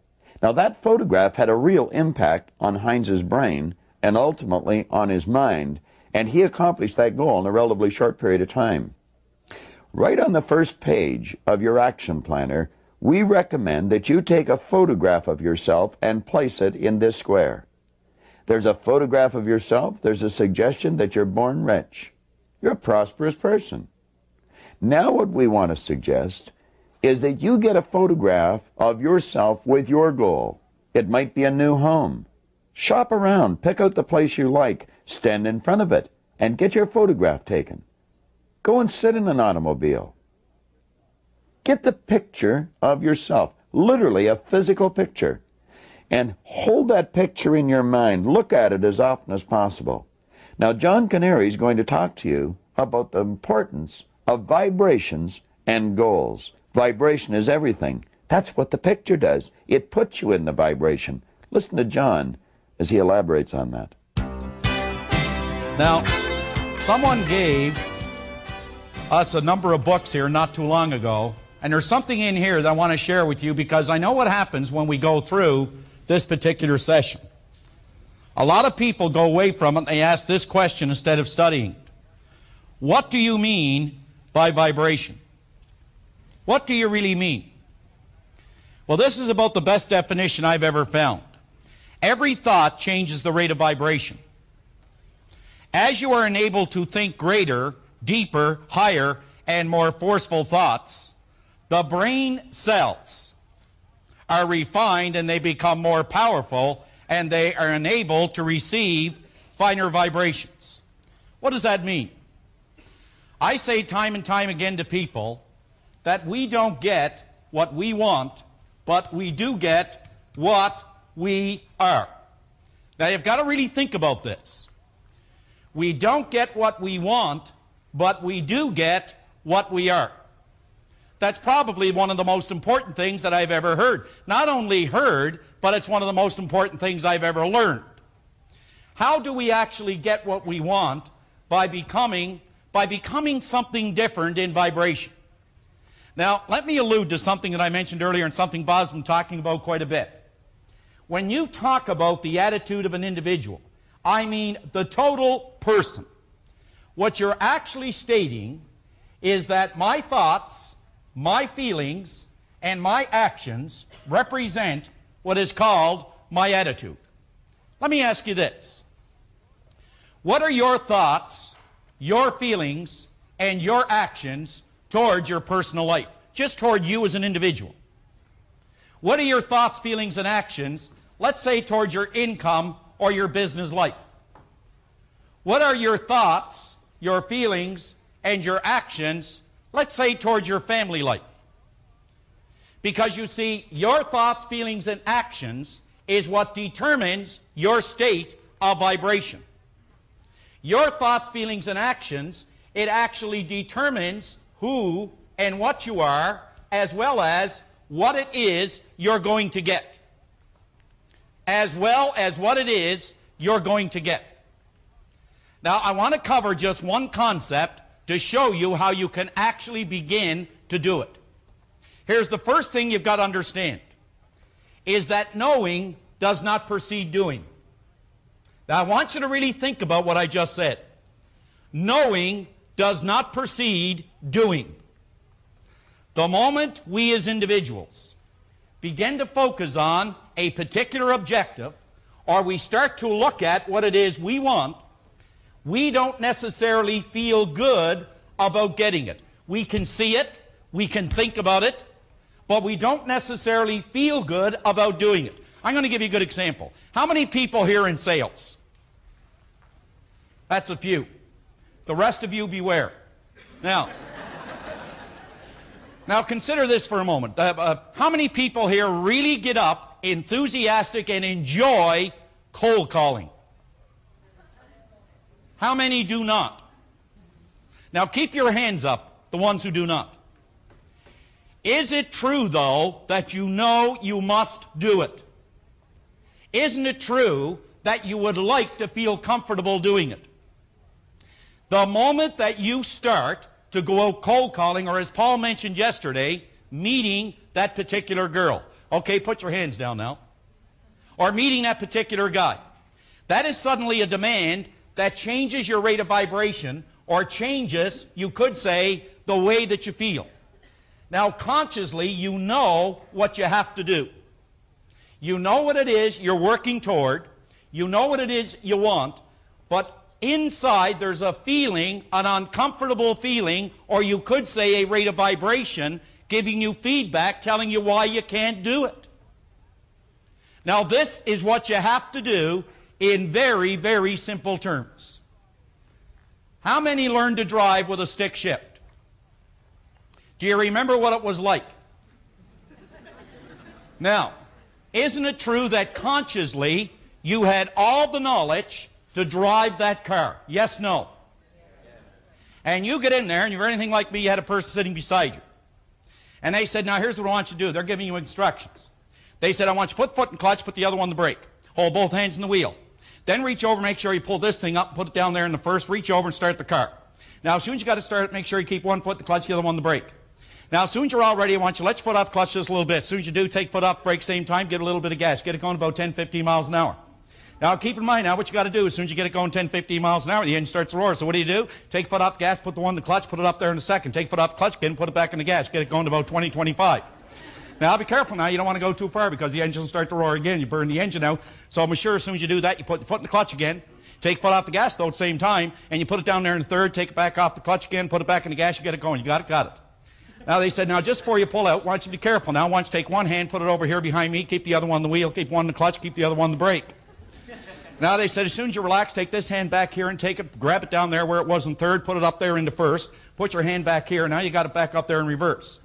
Now, keep your hand in the wheel there, keep the other one in the clutch, keep the foot in the brake, and then start to let it off the clutch just a little bit. As soon as you do, put it in the gas, but just before you do that, make sure you look this way. No cars coming that way, no kids in front. Make sure you look this way. Somebody may be walking behind the car. Now, as you got this here thing going, you're standing like this. What I really want you to do now, as soon as you back that up a little bit, make sure you put your foot back in brake, but make sure you put it back in the clutch again, and put your hand back over, pull it down in the first. As soon as you do that, take it off the clutch, off the brake, then get it going in the gas, go through the same procedure, hit the clutch, put it back up there in the second, take it off the clutch, put it back in the gas, get it going again, and take it off what? Off the gas, put it back in the clutch, put it down in the third, back in the gas, and away you go. You got it? Yeah. Now, what actually happened is you had all the knowledge to drive the car. But you know what's interesting? You were not yet in harmony with your idea. But you started to do it not once, but over and over and over again. And as Bob pointed out yesterday, until the idea became fixed. You developed a sufficient number of brain cells to do it. Now think about this. You have got in mind something that we call a goal. Now, where you are today, or where your thoughts have brought you, I don't mean sitting in this room. But I mean that everything that you have brought in your life, everything that you have to this point in time, is a result, nothing more, of the state of vibration you are in mentally, emotionally, and physically. Now, folks, instead of working so much toward this on the outside, we have to increase our state of vibration in this way. The more and more that you think about where you're going and how you're going to get there, and you go out and act on the idea. And you know, that's the difference. People will not act on the thing they want. They seem to entertain themselves by visualizing that they can have it, how nice it would be to get it, but when it comes to acting on it, their vibration, the way they feel about it, tells them they can't have it. So they spend their life dreaming rather than acting. What was it one time said? And all that was left when his living was through were the mountain of things he intended to do tomorrow. Let me ask you this. What habit patterns do you need to get to where you want to go? What habit patterns do you need to get to where you want to go? I believe it was Oscar Wilde who said one time, why is it that you and I were never told that in our brain we hold, in just one single tiny ivory cell, this kingdom called heaven or this kingdom called hell? In other words, when you impress your idea, you cause these cells to move at a certain rate of vibration. Do you know, when you take an idea and you impregnate it over and over again, you impregnate that idea into one cell. When you impregnate that idea into the cell, that cell is dividing 1 into 2, 2 into 4, 4 into 8, 8 into 16 to 32, 64. And the process goes on at the rate of 50,000 cells per second. And the more and more you act on it, even though you don't feel good about it, but you work with the idea, you start to develop this change in vibration. But what is really happening is you're impregnating the cells with the characteristic or the idea. And these cells are going to search out the very thing necessary to get you to where you want to go, to complete the manifestation of that idea. What was the great statement by our friend Einstein that he had burned into the corner of his desk? He said it was responsible for every great invention. When he said that all creation waits with eager longing for the revealing through the sons of man, you and I. In other words, everything that you want is already here. The best way to do what you're doing, it's already here. It's never been thought of, but it's already here. It's just that it's in, as Bob explained, in another form. What we need to do is we need to constantly think about where we're going, what we want to do, and we start to increase our level of thinking by vibration, and we begin to attract thoughts of a like nature that'll move us in that direction. But you can't sit and wish. There is a difference in wanting a thing and being ready to receive it. And being ready to receive it. So just suppose you know what it is you want, and you ask yourself, what habits do I need to form or develop to bridge the gap from where I now find myself to the point I want to reach? You know, the only difference in steam and ice is the state of vibration of the water or the H2O. Do you know the only difference in where you are versus where you want to go is your state of vibration? Do you know that everything to get you there is already here? And it always has been. There's a gentleman that I have not met. He's in the audience today. And his name is Boris Pico. Listen to this. This man lost or did not have a car or his driver's license, I'm not sure which. But Boris, where are you? Boris, stand up so everybody can see you for a moment. Boris sold in 1 month without a car 28 homes. But listen to this. What is really interesting is he stands up there. Boris is not going to speak, so it's okay. I just want you to see him. I never even met you, Boris. I just was reading this. Without a car, he sold 28 homes in a month. And he said what happened is, just walk down a little bit, Boris, so people can see you a little bit better there. And what happened is, because he didn't have a car, he said, I decided just to go out and knock on doors every day. Now you see, as a result of that, he not only formed the habit, but he changed his entire state of vibration. Consequently, everything that was in harmony with the way Boris thinks, with the way Boris feels, and the way Boris acts, he started to attract that very thing into his life. That very thing into his life. Without a car. Without a car. Why don't we give Boris a hand?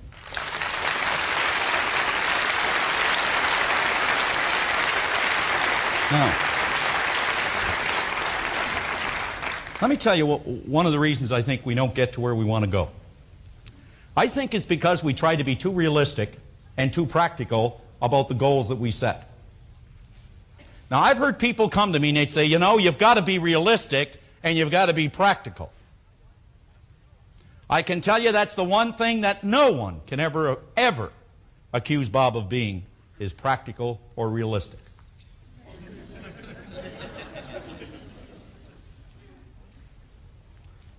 Hans Selye, who was the greatest doctor on stress on this earth, anywhere he'd speak, he would attract some of the greatest minds from all over this earth. And I've carried this around with me for a long time, this statement by Selye. And Selye said that he found beyond a shadow of a doubt that practical and realistic people are not as practical and realistic in the long run of life as the dreamers who pursue their dreams. There's an article about a man on here who applied to every United States medical school and was refused by every single one of them, telling him he would never be a doctor. Now keep in mind, the idea that he held was searching out in all these cosmos, every corner of these cosmos, to find a way for that idea to become a reality. And they all rejected him. And almost say the idea doesn't work. And then he wrote it once more. He did it again. They rejected him the second time. And then he wrote once more and they rejected him the third time. Don't you think that was enough to change his state of vibration? Don't you think that was enough for him to turn his desires inward and give up on the goal or the idea? They say depression is energy at its lowest state of vibration. They say that success is energy at its highest state of vibration. Happiness, joy, is orderly vibration. Well, I took this idea because this man, I think you know, as the man with the first artificial heart. In other words, he invented the first artificial heart. Anybody know who I'm talking about? Dr. Jarvik. 3 times he was rejected. But he kept on and he kept on and he made it. I took that idea to a gal who had given up on life. Call her at any time. Her name? Robinson. Hillary Robinson. Hillary was not in the healthiest state at the time. In other words, her state of vibration was very low because Hillary stopped looking in the direction that she should have been looking in. She wasn't expecting things to happen in her life for a happier, for a healthier, for a more productive life. She was not looking for it. Consequently, she wasn't getting it. And as we started to talk to Hillary, remember what I pointed out here? That every thought changes the rate of vibration. You see, if I were to take someone right out here on the platform and I started to get you to build a picture on the screen of your mind about something that is pleasant, that is enjoyable, something that you truly would like to have, you truly would like to be, you would change your state of vibration. if you can maintain it for a period of time, you would enjoy it longer. If you can maintain it for an additional period of time, not only would you enjoy it longer, you'd start to meet people like you. You'd start to bring things consistent with that rate of vibration or state of vibration. In other words, your outside world would change because your inside world has changed. Because your inside world has changed. You could call her at any time. Because you know what happened to this young lady? I'm not going to read her goals and the things she's achieved, but we sat beside her and she listed all of her goals, 10 of them.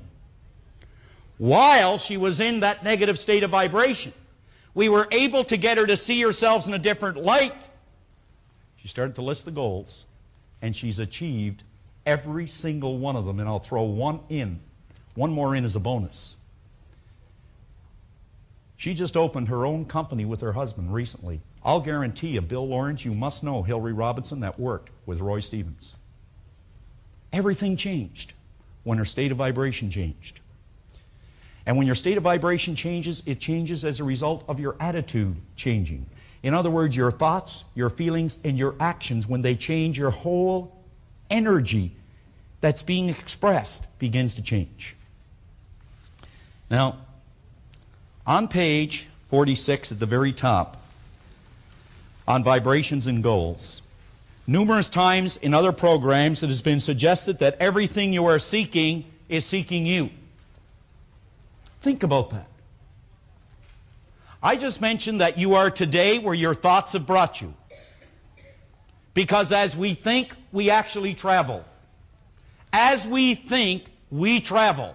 We may be able to stand still physically, but we are forever moving in thought. We are forever moving in thought toward that which we most secretly love, be it base of beautiful or a mixture of both. For we always gravitate towards that which we most secretly love. Always do. Even the things we don't like are the things we love. Otherwise, we wouldn't have them.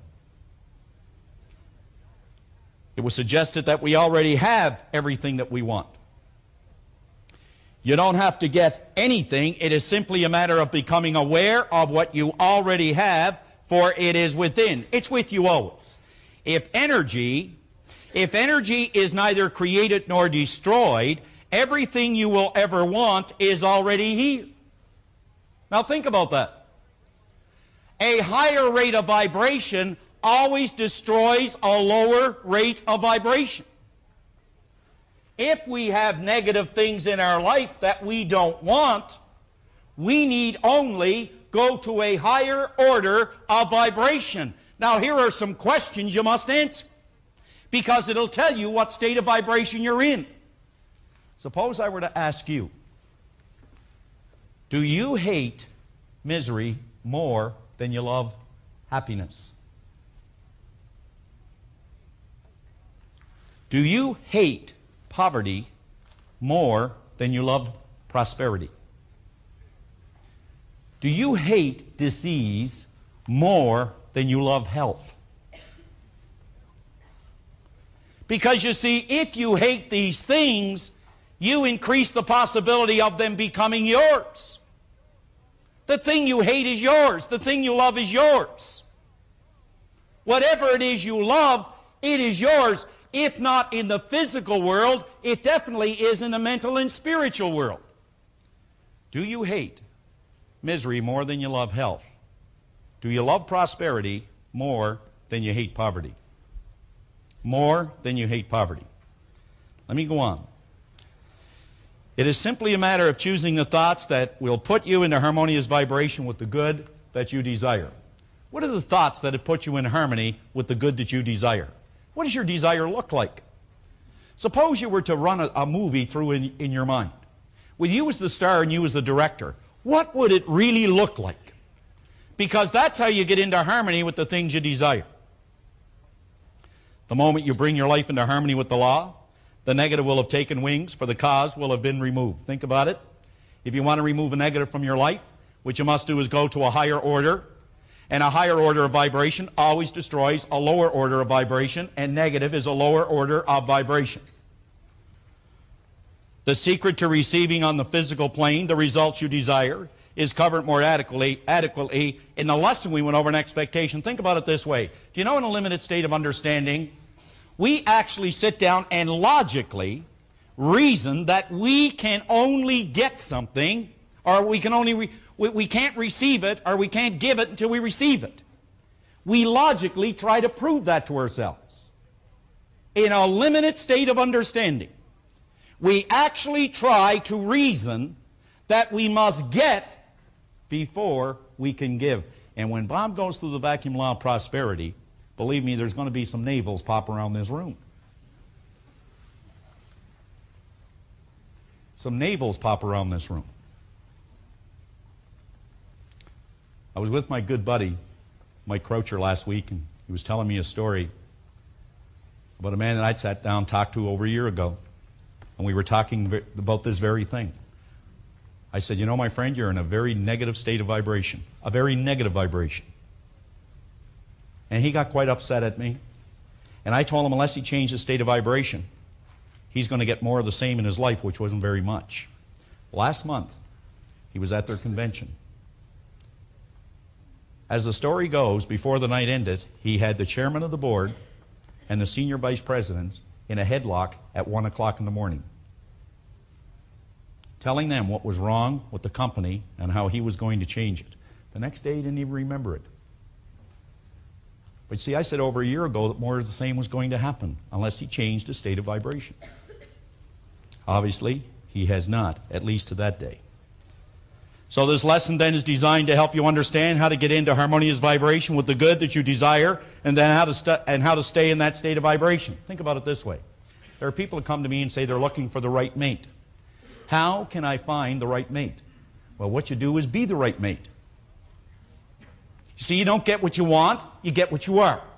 And when you become in spirit, when you become mentally, when you become spiritually, when you become emotionally involved in what it is you want, you become that person that would have it. You become that person that would have it. The law of perpetual transmutation of radiant energy. Well, I believe that Bob just briefly touched on it a moment ago when he said a person throws off a positive vibration. That person must, under the law of perpetual transmutation of energy, take on an equal amount, because as we sow, so shall you reap. In other words, when we think about something, good, bad, or indifferent, that energy that we release, we are going to take on an equal amount of exactly the same kind.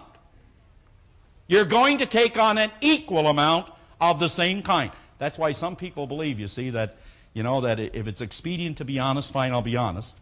If it's expedient to shade it a bit, fine, I'll shade it a bit. No, you get it all back. You get it all back. It's like they said to the old Indian when he was working with his boomerang. They said, why don't you get a new boomerang? Well, he said, every time I throw this one away, it keeps on coming back. And every time you throw out a thought, you don't have to say it verbally. You only have to think it. You only have to feel it. You're going to get it back. That's why we were taught to think well of people. To think well of people. So the law of perpetual transmutation of radiant energy, what does it teach us? Well, you see, if I were sitting down and I were talking to Brian, as a matter of fact, you know, I meet a lot of people in my life, and if I ever wanted to be like anybody, I mean really like someone, and their attitude and just their presence and their well-being, I think it'd be Brian. A more pleasant guy, his state of vibration is so good. He has such a beautiful state of vibration. You just feel it when you're around him. It makes you feel comfortable. You like yourself because you met him. That's because, you see, he makes you feel good about you. Now you think about this, and then I'm going to bring this in for a landing. People go out and they say, I'm going to try this about giving and receiving. I heard this Proctor and Canary said that if you just go out and do the best you can for people, you're going to get it all back. They said it, so it must be. And I've watched people go out like Tammy, and they give their best, and doesn't come back. And then I watch someone else will go out, and they'll give a person the best they've got, and they'll give them all the knowledge, all the information they need, and the person will stroll down to someplace else and buy what it is they want. And you say, that's it, I'll never do that again as long as I live. They were wrong.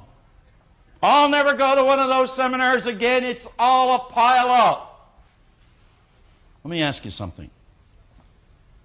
Have you ever received anything just like that? You never asked for it. You never really expected it. It could have been a sale where someone just walked in and said, I'll take 4 of those. And you go, you'll never believe what a coincidence. Did I ever get lucky today?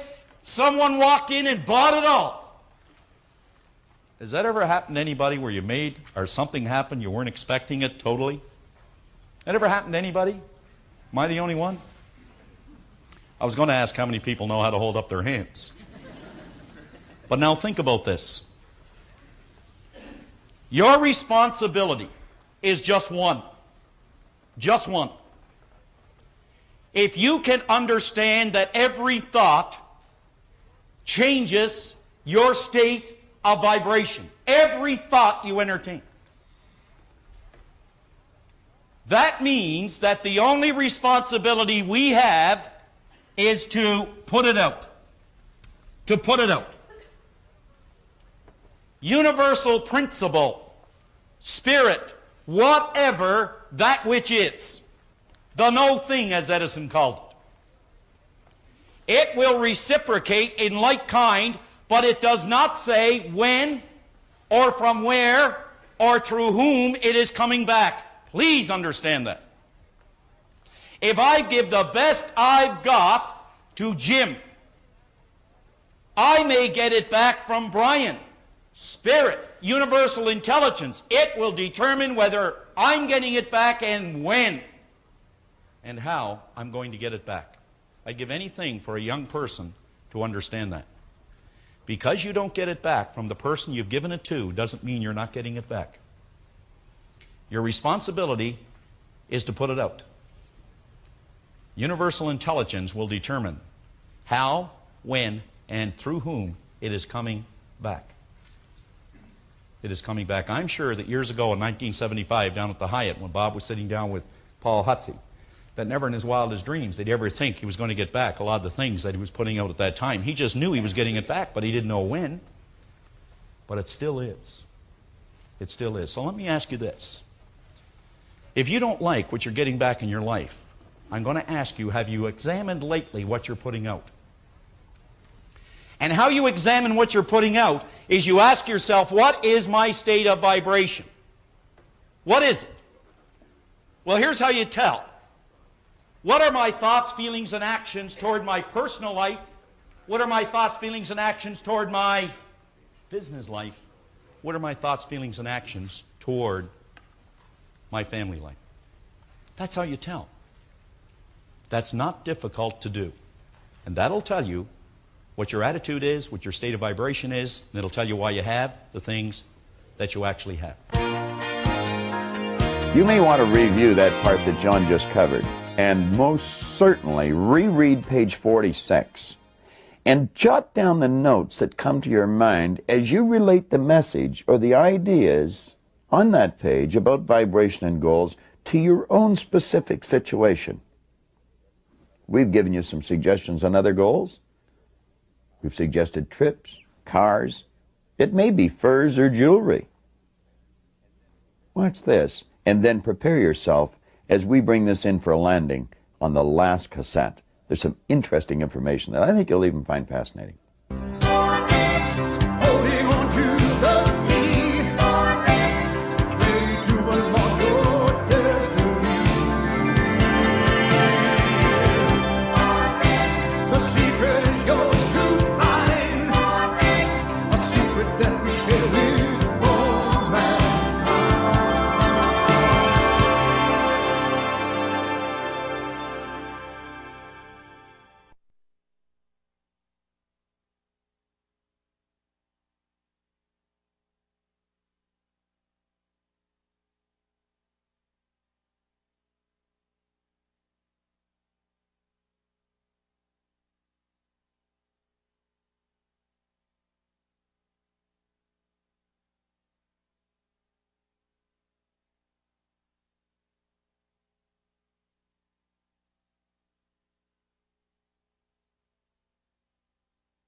I'm going to proceed on the premise that you've followed every suggestion John or I have given you. You've got involved in every exercise. The goal is firmly established. You've got the picture. And now you're prepared to make your move. Now, this is what we call the moment of truth. This is where you exercise your natural risk-taking ability. We mentioned right at the beginning of this series, when we referred to that beautiful little baby, that baby is a natural-born risk-taker. So are you. So am I. So is everyone. Our problem is we have many shackles that we pick up as we move along the road. Fear holds us back from literally living our dreams. And that's the only kind of life that we want to be involved in. Let's choose to live the way we really want inside. Now, Abraham Maslow's pointed out that you're either going to step forward into growth or you're going to step back into safety. There's no compensation in playing it safe. Pay particular attention to this part of the You Were Born Rich program that has been designed for you. Let yourself get involved in it. Understand that fear is holding us back. Understanding and courage is going to enable us to break through that barrier. Now, you know, everything that we've covered up till this point is going to help you understand this particular lesson.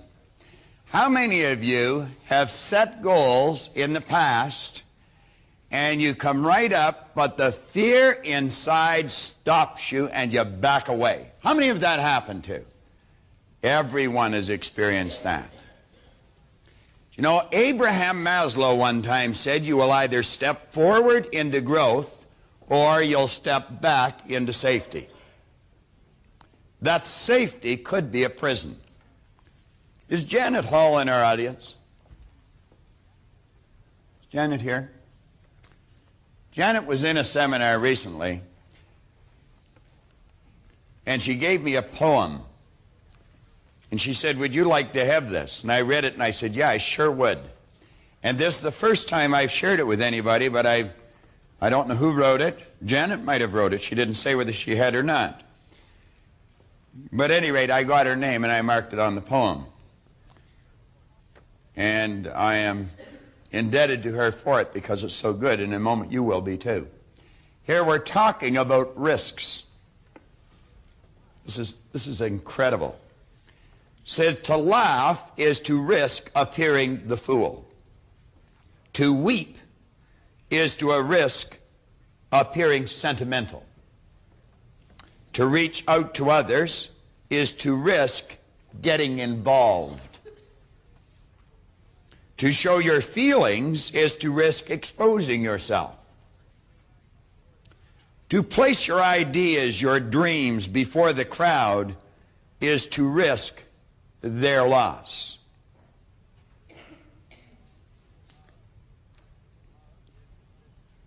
To love is to risk not being loved in return.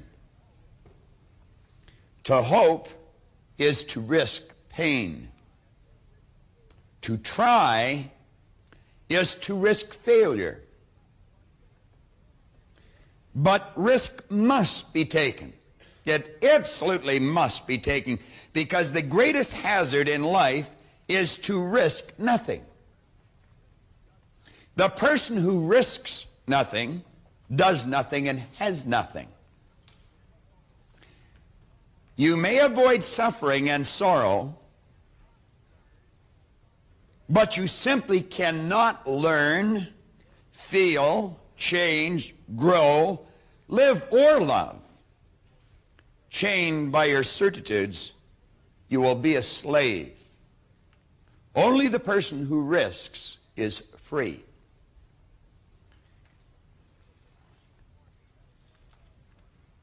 That'll take on even more meaning as I get into this lesson. I have here a letter, a newsletter, that come from a very dear friend of mine. He's a minister in Atlanta, Jay Dishman. And I used to go and listen to Jay every weekend because I liked his ideas. I liked his way of communicating his ideas. He put them in terms that you could take them and you could use them.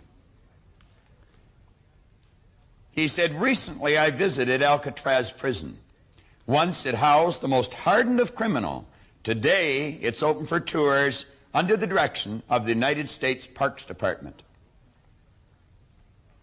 Many men have tried to escape Alcatraz, but no one is known to have succeeded. As I listened to the tour guide explain the impossibility of escape, I thought of other prisons equally as confining as Alcatraz, but where the doors are never locked, no guards walk the walls, escape is encouraged and, in fact, possible. And he said that prison is habit. You want to really be consciously aware of what you're doing. Is it a habitual thing you're doing every day? Is that what's controlling your life, your destiny? Or are you choosing and going in the direction of your dreams? He said our habit of thinking about ourselves and our environment is either a jail or a paradise. We just have to look around us to see people who are rich emotionally and materially because they think and feel rich. We also see people who are laden with emotional and material debt because they think lack. Some are inspired with vision. Others, unfortunately, are encumbered by doubt. Some are moved by ambition. Others are paralyzed by fear. Some feel free to change. Others feel safer in monotony. Some reach for the mountaintops. Others huddle in the pits. Some seek opportunity. Others just wait for it to knock. The sad fact is that more people are confined by their thoughts than are freed by them. Negative thinking shuts us in a prison. But there is a way out. Jay goes on to say, the Apostle Paul said, be transformed by the renewal of your mind.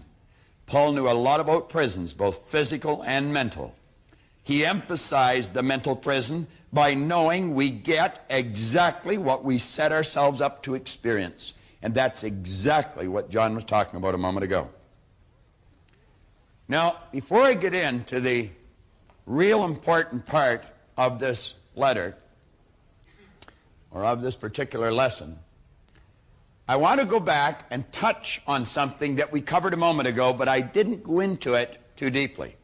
Now, let's stop and think. Here's your mind.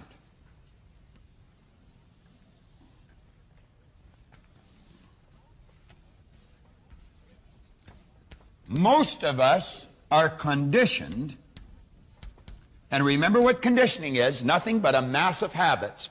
We're conditioned to take all of our information from our sensory factors. We have been programmed on a physical level from the time we're children. Look at me, listen to this. Don't you see that?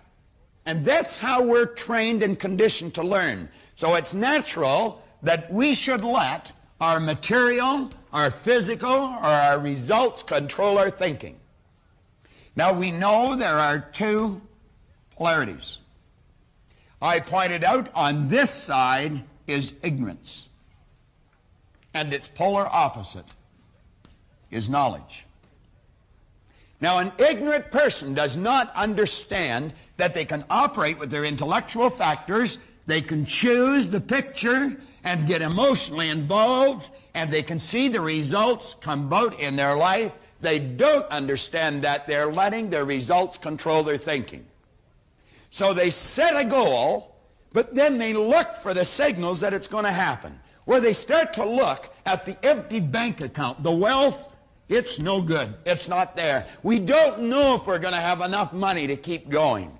And what we do at that point, we forget our goal and we start to worry. And then we doubt ourselves, and it's a negative experience. It's a psychic disease. That worry instantly and automatically turns into an emotional state called fear. Now keep in mind, you're working with the central nervous system. It is the most incredible electrical system in the universe. This can happen in less than a millisecond, and there's 1,000 of them in a second. That energy that we call fear that negative energy must be expressed through the only medium it can be expressed through, and that's this thing that you live in, your physical body. And it expresses itself in a negative vibration that's more commonly known as anxiety. I had someone talk to me here just about an hour ago about anxiety. That's the cause of anxiety. Worry isn't the cause. Fear is not the cause. Ignorance is the cause. Not knowing. Most of us are afraid to admit our ignorance. We're all ignorant. I admit my ignorance freely when it come to doing some plumbing yesterday morning at about 4:45 or something like that. I admit my ignorance when it comes to tuning up a car. I'm absolutely useless. In fact, I'm ignorant in most areas. I just know how to do what I'm doing. But I don't even want to learn how to do anything else. You do this well enough, you can hire somebody to do everything else. You know. Develop your strengths, manage your weaknesses. How do we eliminate ignorance? It's very basic and very simple. We study. We study and we develop understanding. And the understanding tells us, quit let your outside world, don't let your outside world, don't let previous or present results control your thinking.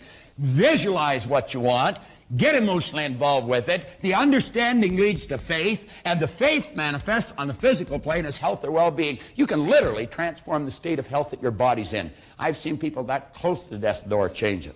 I've watched people who are in terrible state literally change their life. I keep telling people how much I've changed, and I know that some of you, if you just hear for the first time, you never knew me before, you'd say, wow, he's saying that's good copy for the seminary. How do you go talk to my mother? I got to the point where she was the only one that had even any hope that I'd ever wake up. I was like the principal that had 2 good reasons to go to school at 40. I mean, I was 26 and I still didn't know. John was exactly the same. Just an absolute mess. Beautiful person, but he didn't know it. I was, but I didn't know it. I want to take just a moment to introduce John's parents, because they're here today. They're sitting right over here. They're very good friends of mine. Why don't you stand up for a minute, Mr. and Miss Canary? Let's give them a real good hand, all right?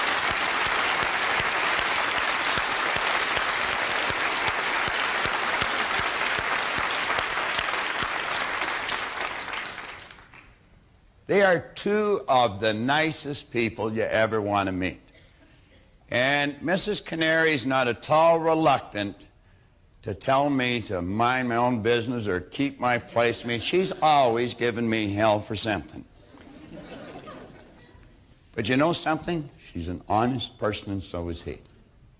And if you were to go talk to them, they would probably tell you that they just can't believe the change that's taken place in John. And it's done it through these ideas.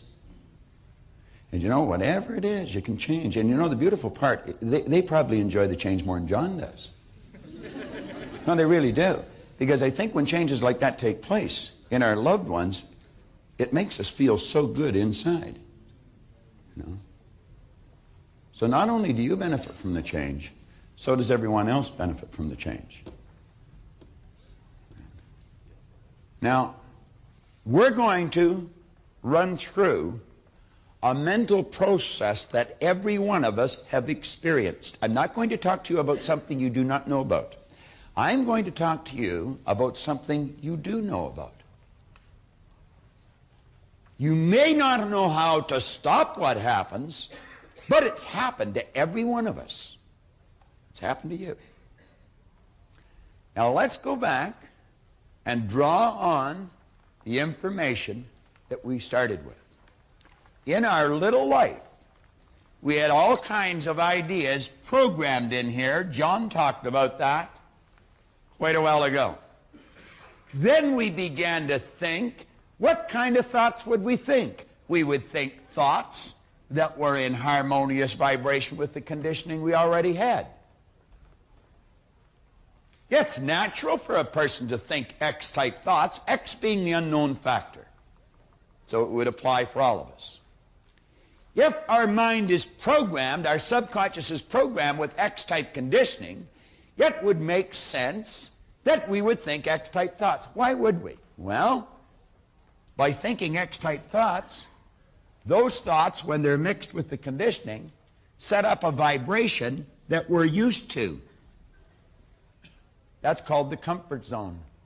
It might not give you the results you want, and in fact probably won't. But it's comfortable. Do you know you can be comfortable getting very inferior results? You can be very comfortable in a relationship you totally dislike. Why do you think people stay together that don't even like each other? It's comfortable. It's comfortable. It's also dumb.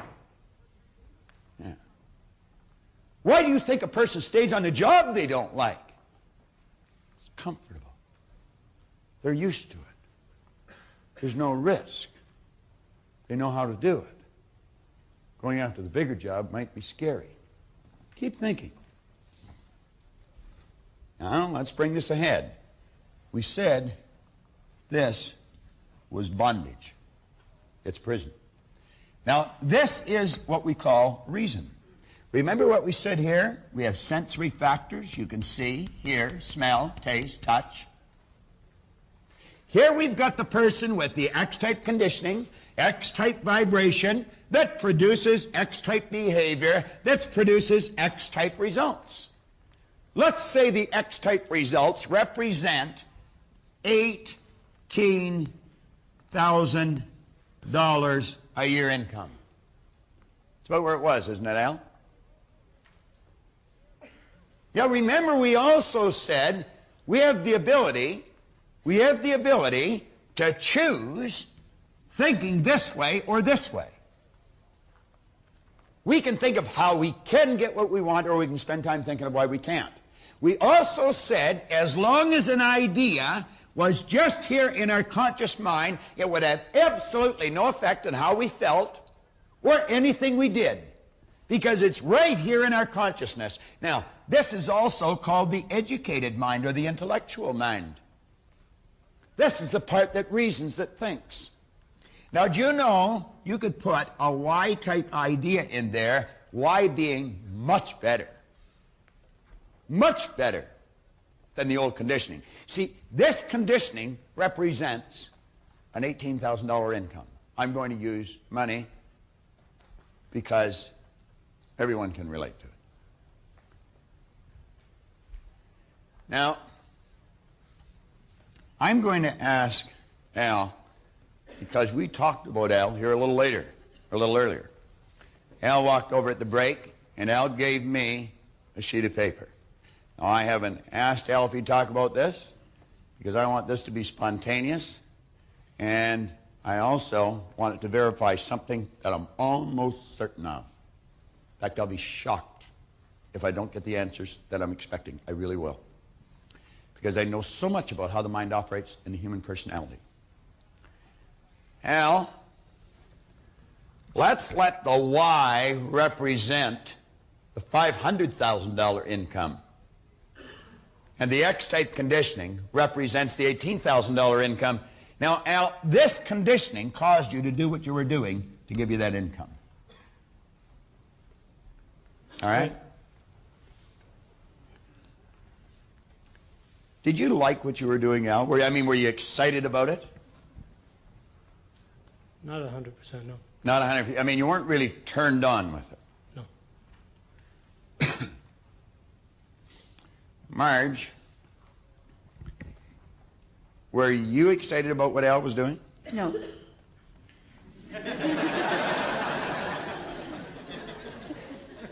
Al had an escort service.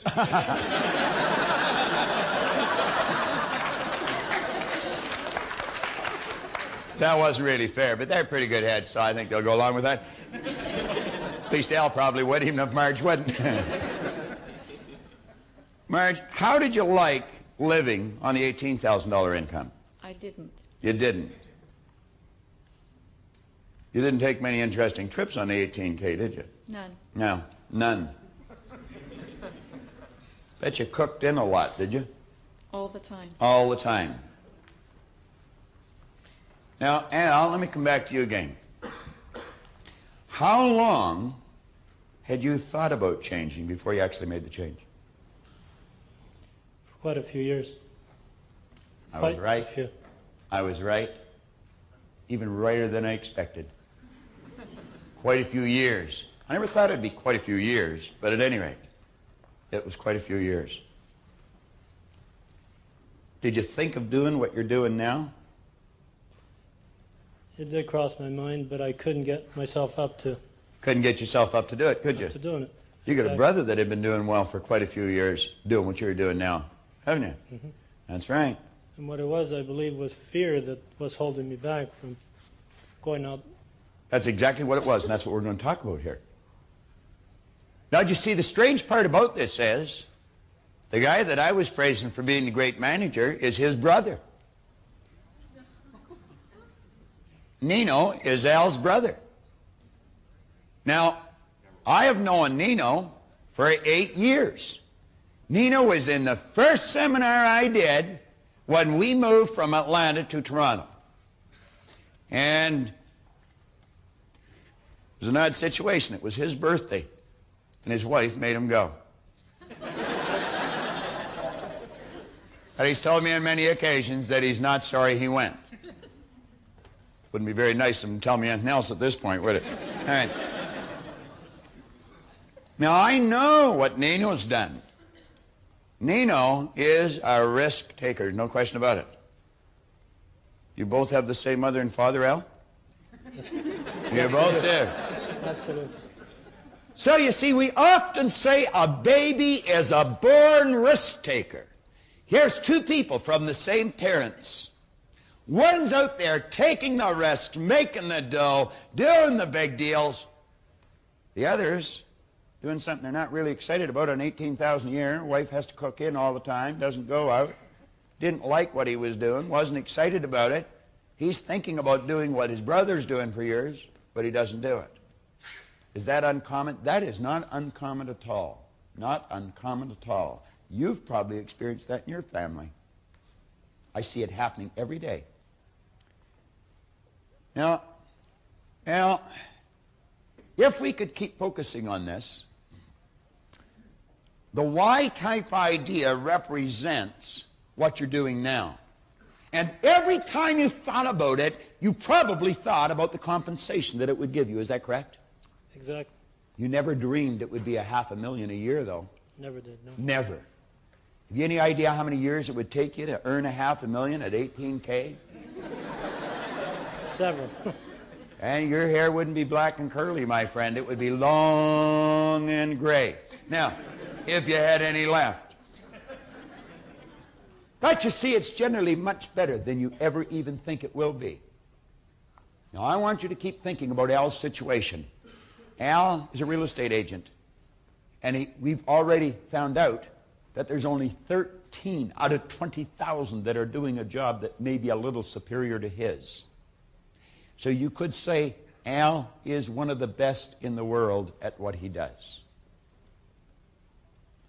But he had to think about doing it for years. Now, when he was thinking about it, he probably thought about the nice cars, the nice trips. And I was looking at Marge. I was just about blinded by the ring on her finger. I mean, I don't think you got that on 18K. You'd had a couple of years' wages for low in there.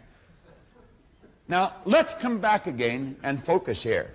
Here's Al, X-type energy, X-type vibration, X-type behavior, X-type results, and he gets to the point where he's thinking, I think I'm going to do that, but before you can act on a Y-type idea, it must go through that part of your personality. You'll never act on an idea without passing it through here. It is the power that doeth the work. Remember that? John brought that out in the last lesson. And every time he went to impress that idea, the Y-type idea on the X-type energy, do you know what that did? That instantly and automatically affected his entire nervous system. It set up a chaotic vibration. We'll call it a foreign vibration. It's an X-Y-type vibration, mental conflicts, and instantly and automatically doubt, fear, and anxiety just zoomed through his system. And it happened so fast, he didn't even know what was happening. When that feeling took over, he did not know how to control it, so he did what Maslow said. He stepped back into safety.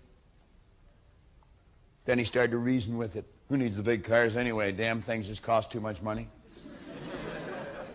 What's Marge need that big ring for? A little band of gold is all she ever really needed. Those prices in those rich restaurants are ridiculous anyway. Lights go down, the price goes up.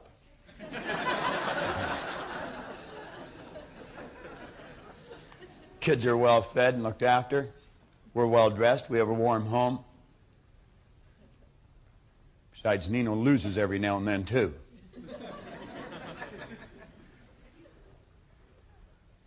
I don't really need it. You've got to justify staying here some way. So you do something called rationalizing. That's rationing lies to your mind. Could Al break through this terror barrier? Not only could, but he did. But he did. Here's the X-type energy. Here's the Y-type idea. And he started to get emotionally involved. Did he create doubt, fear, anxiety? Yeah, he sure did. But I'm going to tell you what's different. He started to do it with understanding. Understanding. You know what that led to? That led to freedom. Now, I want you to watch here for a moment. What did Al say? He said just after he made the change, he came to the seminar. He started to use the tapes. I met young Christina yesterday, and apparently they're inundating her brain with the tapes. And I'm going to tell you something, Christina, it's going to pay off for you. It's going to pay off for you. John was mentioning about Brian's personality. I was happy to hear him say that. Brian's my son. I was going to tell John it's in the genes, but I know that's not right. Do you know that I started to study these ideas just a few months before Brian was born? And a big change took place in my life just a few months after he was born. What did Zucker say? There's two classes, no class in first class. I made up my mind that I was going to program some ideas into their little minds that were a lot different than the ones I had programmed into mine. Now, this is saying nothing against my parents. They gave me everything they had. You cannot give a person something you do not have. If we traveled, I had them fly in the front of the plane, first class. We would take them to nice restaurants to eat, because I had to learn after I was an adult how to eat in a nice restaurant. I didn't know which piece of cutlery to pick up first. I would be asked if I wanted something. When the waiter or waitress first came, I didn't even know what the word meant. I would take them to beautiful resorts. I was going into New York one time, and I took Brian and Raymond with me. John and I had limos picking us up, stretches, taking us everywhere. If you're going to travel, you might as well be comfortable. I had Joe, the guy who used to take us in New York all the time. I said, Joe, I want to keep you for the day. I'm bringing the boys down. I want you to take them around. Had him drive them all around. I said, take them down to the Battery. Wake them up. You know. So he took them to all these places in the stretch limo. You see? Moved to England. Moved to the United States. Always traveling. They always were in nice cars. I don't think they know what a used car means. See? Nice homes. Nice clothes. That's all I give them. The homes they bought, they bought. They earned the money, and they bought them. Somebody say, oh, wow, yeah, it's Proctor's kid. He can afford to buy a couple of houses. You're right, he can. And not because he's my kid, because he got the ideas. He and Leslie study it all the time. Colleen does what she wants.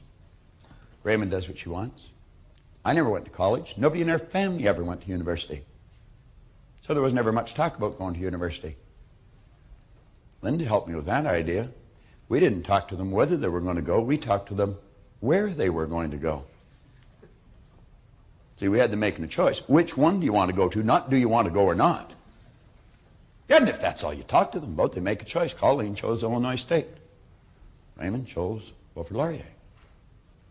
Now he tells me he wants to be a lawyer. He's in his last year in Wilfrid Laurier. So I guess we're locked in for another 4 years. But I treat education, as being almost sacred. As long as he'll go, I'll pay.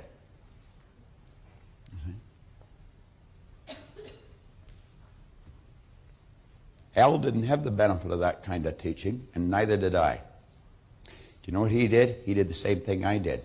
He came to seminar and he got involved with those tapes. And he listened to them over and over and over again.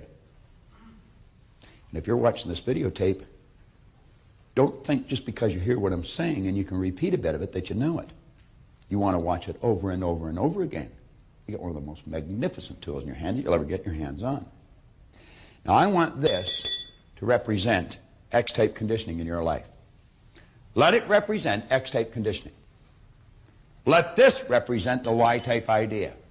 Now watch. You're watching with your eyes.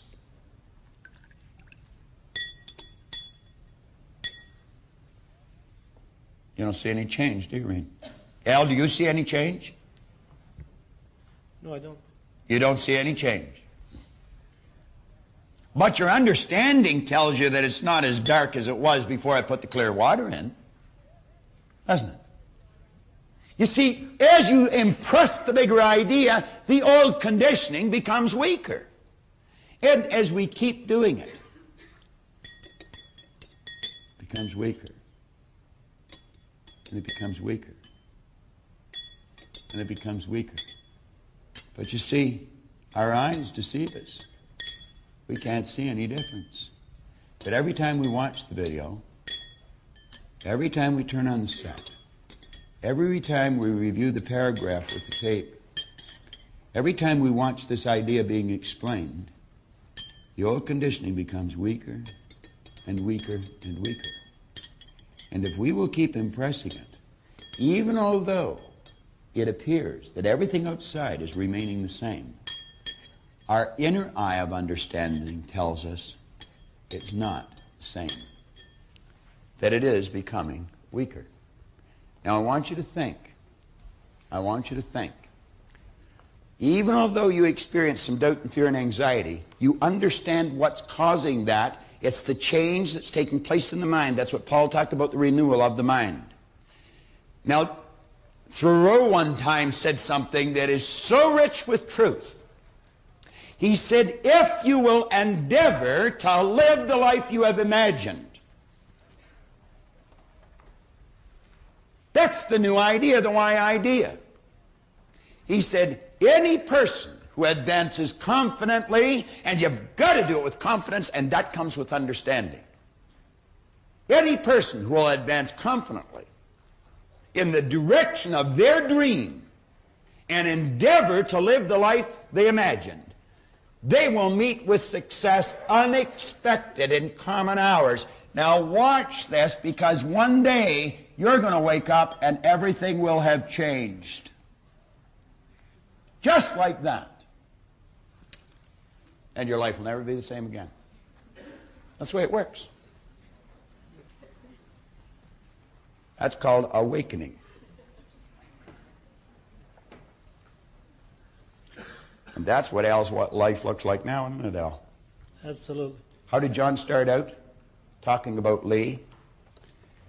He said, I couldn't give you what I've got because you got too much of what you got. But if you work with it just a little bit at a time, I guarantee you'll bust through that terror barrier that we have written there on page 49, and you will experience the freedom that, I might add, you were born into. Have you ever wondered why you're attracted to the baby? It doesn't matter the race, the religion, the creed, the culture. None of those things matter. If a mother or father standing in front of you in the shopping line, you've got the strongest urge to reach out and touch that baby. Sometimes you'll want to hold it and just kiss it. You will. Sometimes you cannot contain yourself, even though you don't know the people. You'll look hesitantly at the parent just so you can touch the little baby's hand and let it hold your little finger. Why do you think that is? Why do you think there's such a strong magnetic pull?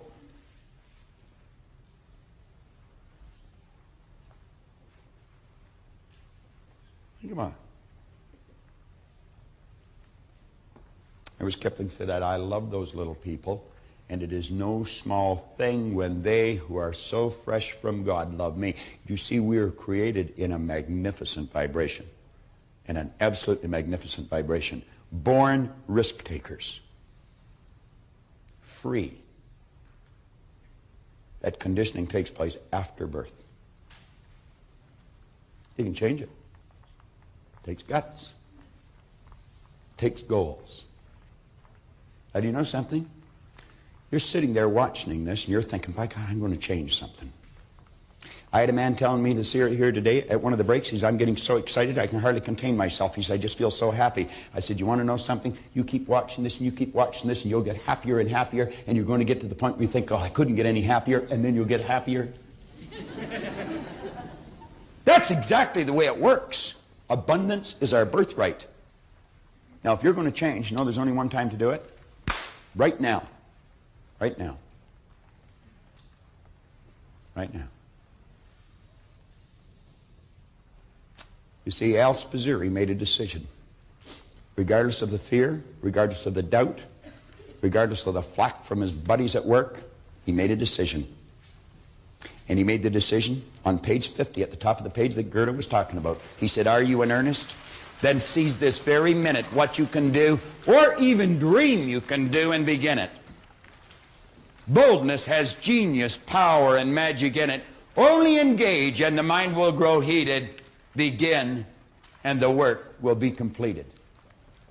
Emerson said, do the thing, and you'll get the energy to do the thing. You can go busting through this, and I'm going to tell you, with this understanding that you've got, then that you're heightening, that you're developing higher and higher and higher again, you can turn it into an awareness and enthusiasm. It does not have to be a terror barrier. It can just excite the daylights out of you.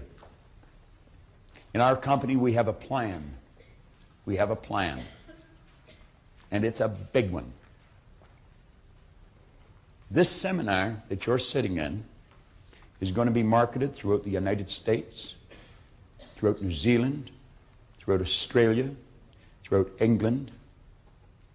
Do you know that in the next, I'll say 14 months, taking into consideration the post-production of this particular seminar, we will have 6,700 people selling, 750 people. That's 6,750 people selling this throughout North America alone. We have added approximately 70 people in Canada since March. Good people. Really good people. That's our idea. Does it scare us? Yeah, sometimes. Do we doubt? Yeah, sometimes. Do we experience some anxiety? Yep, sometimes. Some more than others. But that wouldn't stop us. Because we understand. If we advance confidently in the direction of our dreams and endeavor to live the life we've imagined, we're going to meet success unexpected in common hours. Now, you've got to make a commitment. We made a commitment. It's not an accident we attracted all these people. It's not an accident we're doing what we're doing. It's not an accident this program is going to be in millions of hands very, very shortly. This particular program on video is going to be one of the most professional productions that is on the market today. The seminar already is. There's nothing that will equal this seminar, not in the market today. We've had doctors, we've had lawyers, psychiatrists, some of the most senior executives in some of the largest companies in the world tell us there's nothing will equal this. And I know why. I know why. Because we're giving an understanding to a person of who they really are. We're not just giving them some technique that's intellectual or physical or academic. Power's within you. You got to write out your commitment. A commitment is a directive to yourself. It's a directive to yourself. I remember one time reading somewhere that the mark of a superior performer is a person that can give themselves a command and then follow it. That's what's on that page. Now, on page 51, we say, remember, it makes no difference whether your goal is starting a new business, buying a new automobile, a position at work, setting a sales record, or earning an honors mark in school. Whatever it may be, you must step out boldly and pursue it. Look at the win that Al Spazzeri is enjoying today, and he is just starting. It's like Hap Sedan-Danak in that letter. This show is only one small step in the direction of greater things you can do, many of which are beyond your wildest dreams. And I would imagine that Al sometimes has to shake his head, and I would imagine Marge does too. Would you agree with that? 100%. 100%. And you know something, Al? The beautiful part is you are always capable of doing it. You are capable of doing what you're doing now when you are earning $18,000 a year, but you weren't aware of it. Give him another hand. I mean, he's made a big step.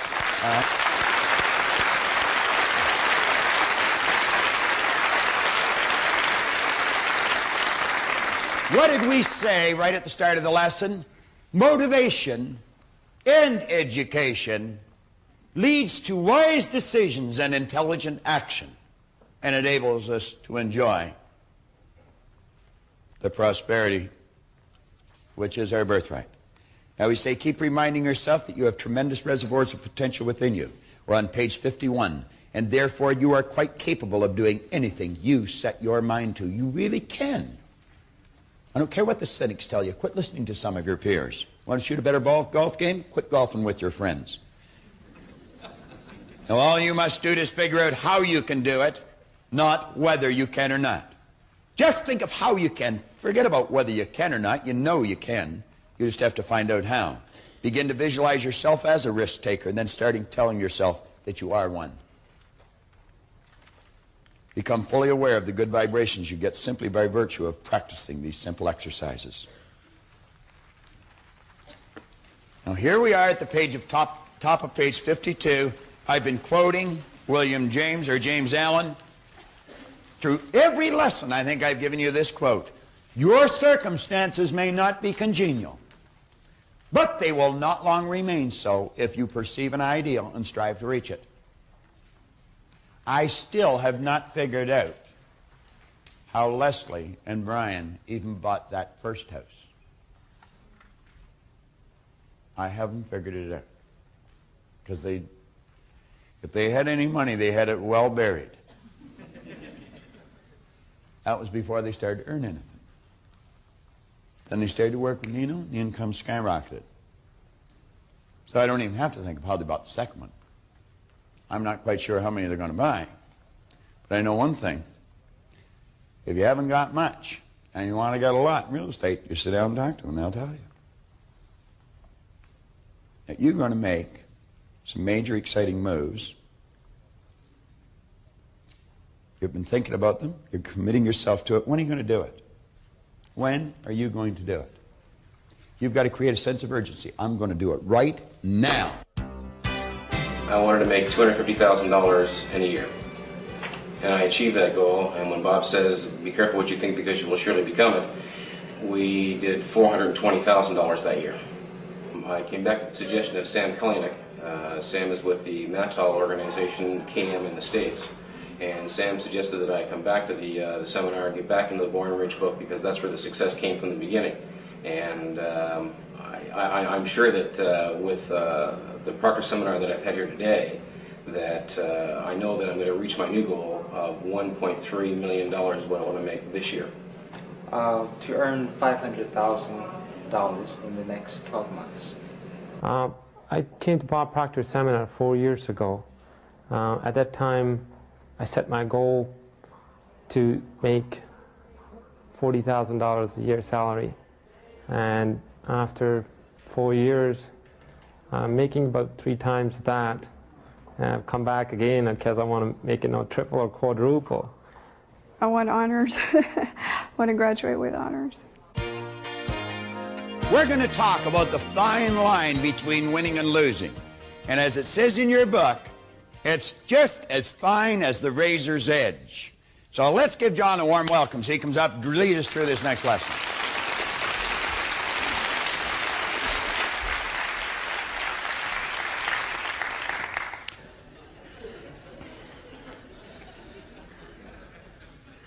Turn over to the razor's edge on 53 at the top. You see the razor's edge. How many people had the opportunity to see the razor's edge? There was 2 movies, the old one, then the new one. I believe Don Murray played the part in the recent movie. Bill Murray, thank you very much. You know, it's interesting in that particular movie, it's pretty well the story of someone trying to find the meaning to life, the meaning of success. And he ended up in the Himalayas there talking to some great guru. And as he got way up in the mountains there, he met Shirley MacLaine on the way, had a conversation, and he went on, continued on. And, you know, as he met this here great master, he asked him, you know, what is the secret to life? Well, what is this thing all about? What is the difference in winning and losing, and success and failure? And I'll never forget, you know, the analogy went something like this. He said, you know, there's a big path going down here, he said, along this mountain. And he said, the path is very, very small. And as you walk, you can tilt this way, and as you walk, you can tilt that way. But he said, the person that gets to the other end, they're walking a path that is as fine as a razor's edge. So the real difference in winning and losing, he said, is as fine as a razor's edge. You know, last night I just watched something that we may never again watch in an entire lifetime, when Gibson came to the plate. You could feel the excitement. And it was master against master. Eckersley against Gibson. Now, you know what's most interesting about Gibson coming to the plate? Why would anyone expect Gibson to hit a home run at that time when he has probably the lowest batting average in the playoffs in this series of anybody on that team?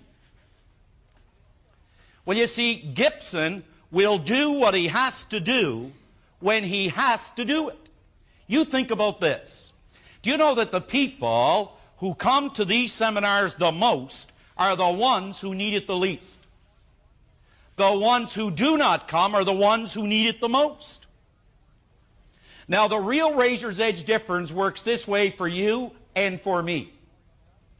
Many, many years ago, there's a great story told about a guy named Charles Schwab, who was the president of Bethlehem Steel and eventually put together the package called U.S. Steel.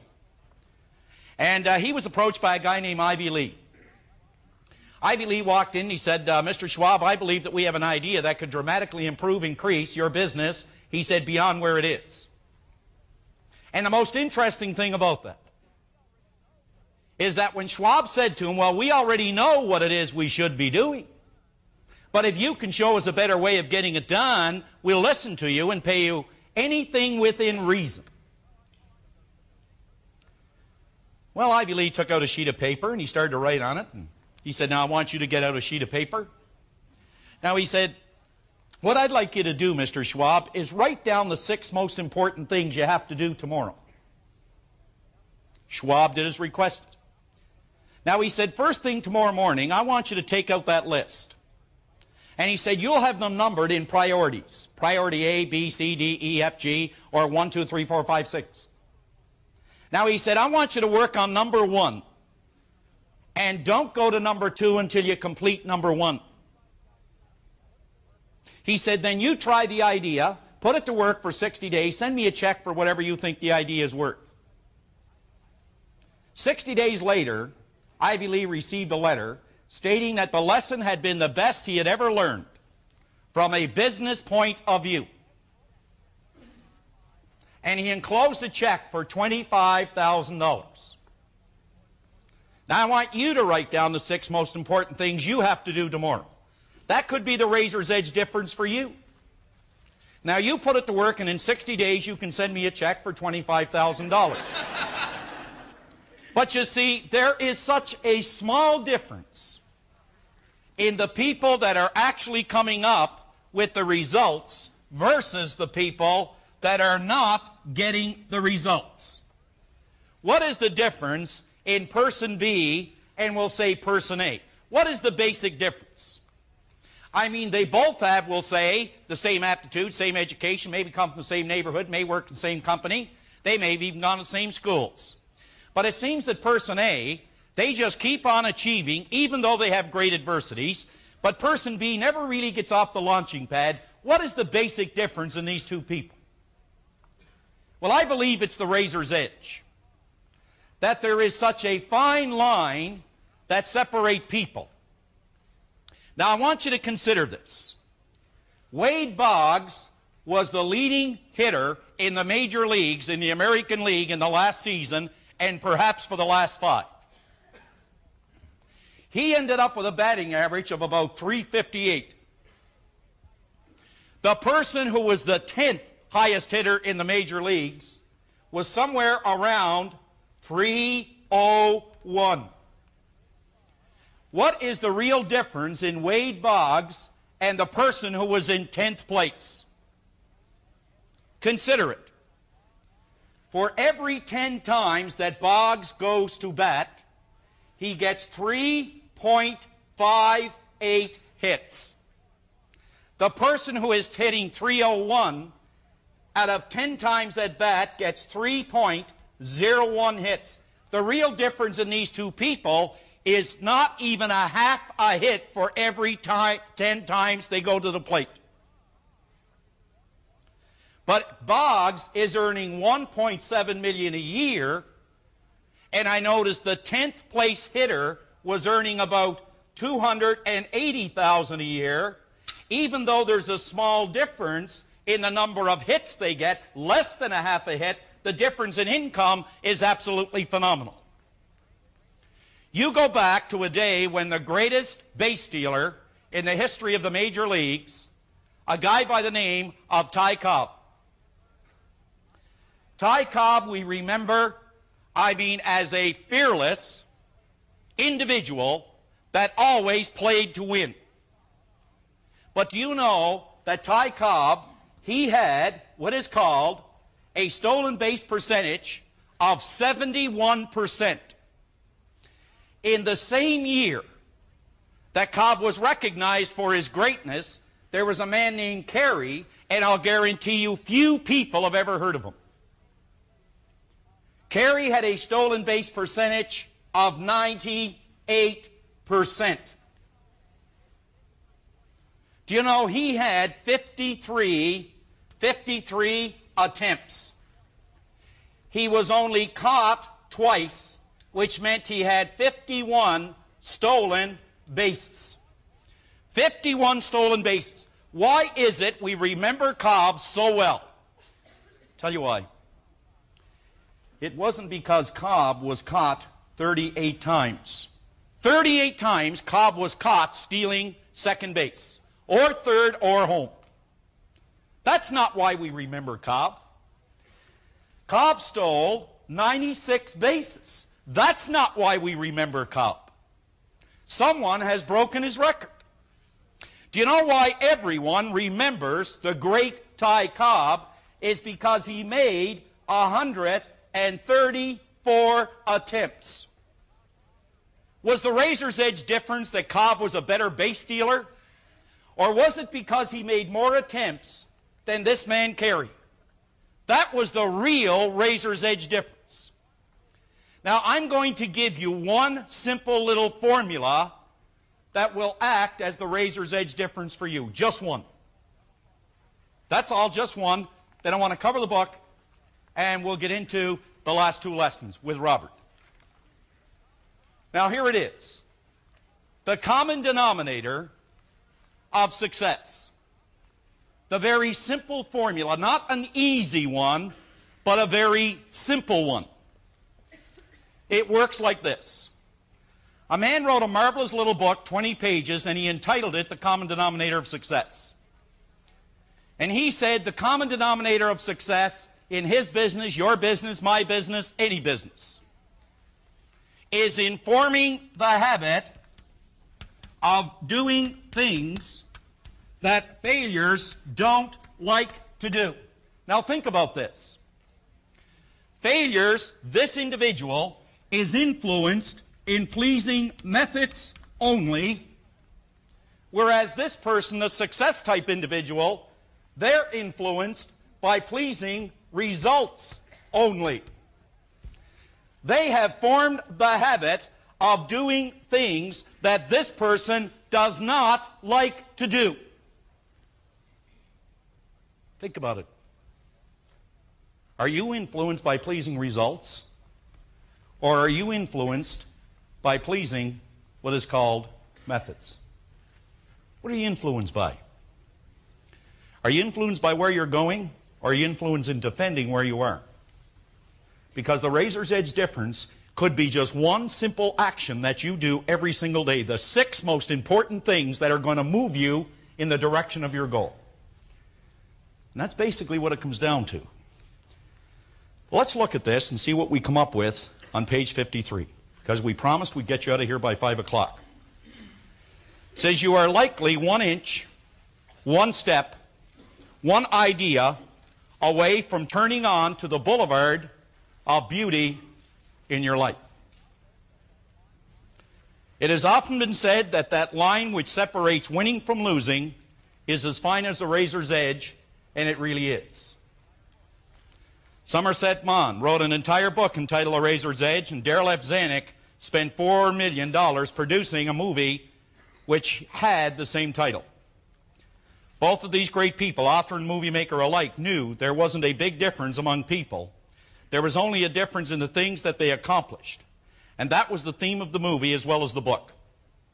One person just about starts a project. Well, are you one that just about starts it? Or are you the person that actually gets it started and completes it? One individual almost completes a task, but the other completes it. One student nearly passes the exam, the other person passes it. And although the difference in their marks may be only 1 percentage point out of 100, it is that 1 percentage point that makes all the difference in the world. Now turn the page. Now, you could spend some time reading page 54. But you see, the whole idea is not in what you read on 54, not what you read in Born Rich, not what you listen to from the tape in Born Rich. The difference is whether or not you are prepared to write out a list of actions that are razor edge activities and then make a commitment to do them. Remember yesterday I mentioned the word excellence? Excellence is that fine line. It is only a commitment to completion. That's all excellence means. It's a commitment to completion. So you see, it doesn't matter how many books you read. It doesn't matter how many seminars you go to, how many tapes you hear, how many experiences you've had. The difference is you know what you have to do. There isn't one person in here that cannot intellectually comprehend what it is they have to do and write it down as a razor's edge activity. As a razor's edge activity. Anytime that I mention this 9 o'clock idea, 9 a.m. idea that I just want to share with you for a moment, and I look at a guy up there named Grant Sylvester. He knows it as well as anybody. But I can remember when earlier on, about 18 years ago, Bob would talk about the 9 a.m. call. In other words, about being in front of people at 9 a.m. every day. And you know, I tried that one time. And they say that trying is failure with honor. But I didn't try it. I made a commitment it was going to work. There's a big difference. And you know, I couldn't begin to tell you some of the rewards that I've enjoyed from that razor's edge activity just by getting started maybe an hour early. Do you know that if you start something an hour early, or if you work an hour later, do you know that's 9 40-hour weeks that you enjoy each additional year?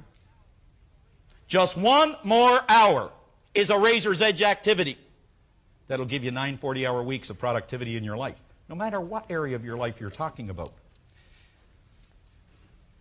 When are you going to do something about it? When are you going to sit down, take this page, page 55, and actually list some things that you are definitely going to do, which are relatively simple things, and again, they're not easy. Anybody that ever tells us something is easy, they say that because they don't do it. There isn't anything that's easy. You know, it's interesting how last night you look on the dugout and they're talking about where is Kurt Gibson. Obviously, he's not dressed tonight. A number of years ago in Michigan, Kurt Gibson was having problems hitting left-handed pitchers because he's a left-handed hitter. And he was having such a hard time that he actually went and he took a course on visualization because it was affecting how he hit right-handed pitchers. Let me tell you what happened. Not only did he start hammering right-handed and left-handed pitchers, but last night what you experienced was a man who made a decision and who made a commitment to completion. He come out there in 2 gimpy legs in pain. He had a hard time running around the bases. But did you notice that in pain he was in joy? Did you notice in pain he was in happiness? Did you notice in pain he was in victory? Did you notice in pain that he was a winner? He knows the difference as far as the razor's edge is concerned. I don't know if he knows how to verbalize it, but I can tell you this. He knows how to act on it. He knows how to act on it. He could have said, Tommy, I don't feel good enough to go. Tommy, I don't think I can make it. Tommy, you should use someone else. No, he said, Tommy, I'm available when you need me.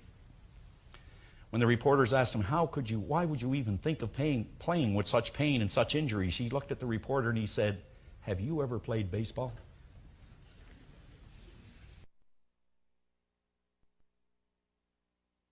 So what is the razor's edge activity for you? On page 56, just to complete this,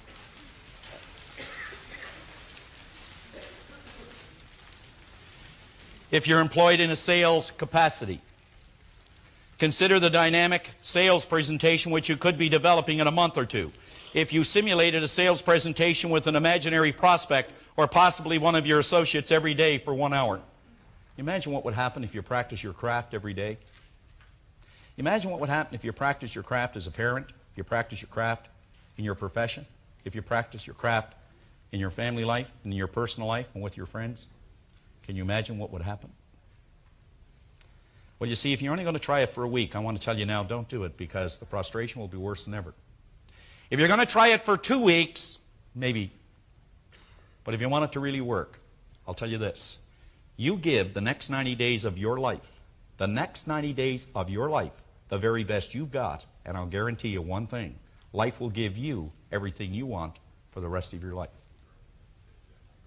90 days.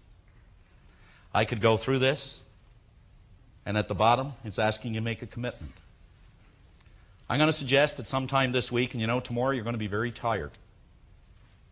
But I'm going to suggest tomorrow, just give some thought to what we were covering today in the razor's edge, because the difference is action, the difference is activity, the difference is doing. The difference is really doing. And then you make a commitment on what you're going to do with this page. And don't allow others, don't allow events to control your activity. Don't allow that. I kind of like, you know, the guy who was walking back and forth in front of the bed on a Sunday night, and his wife said, are you ever going to come to bed? It's midnight. He said, I can't. He said, why not? He said, I'm having a problem. He said, the mortgage is due tomorrow, and we have no money in the bank. She said, isn't that so-and-so down the street where our bank manager lives? Isn't that the bank we deal with? Isn't he the manager? He said, that's right. Went over, she picked up the phone, she called him. She had a few words and hung up the phone. She said, now, will you get into bed? He said, what did you do? He said, I just called the bank manager and let him know that you can't make the mortgage payment tomorrow. He'll be up all night worrying about it. You get to bed.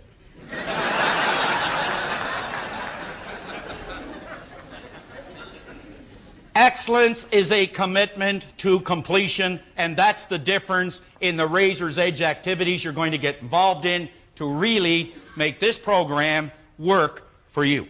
And I'm sure you can relate that to almost any experience in your life.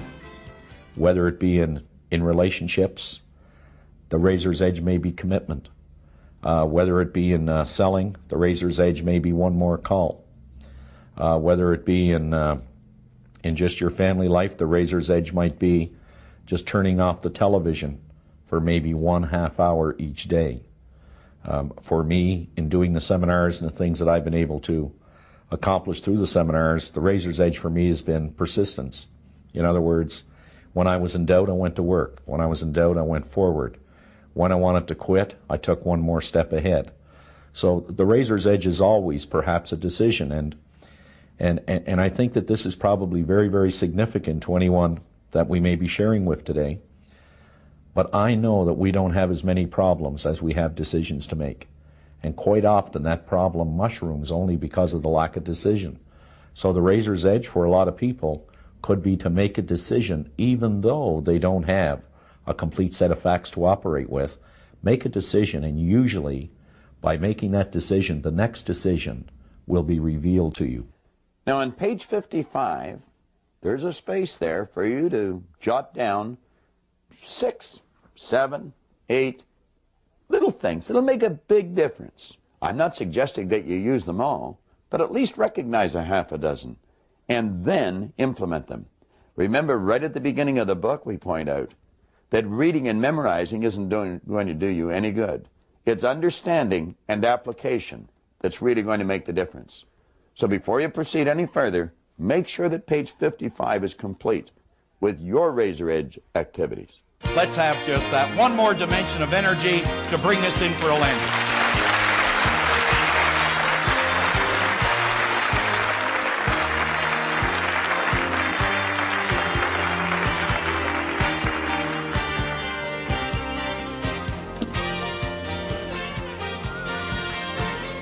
I want you to focus on this sand timer.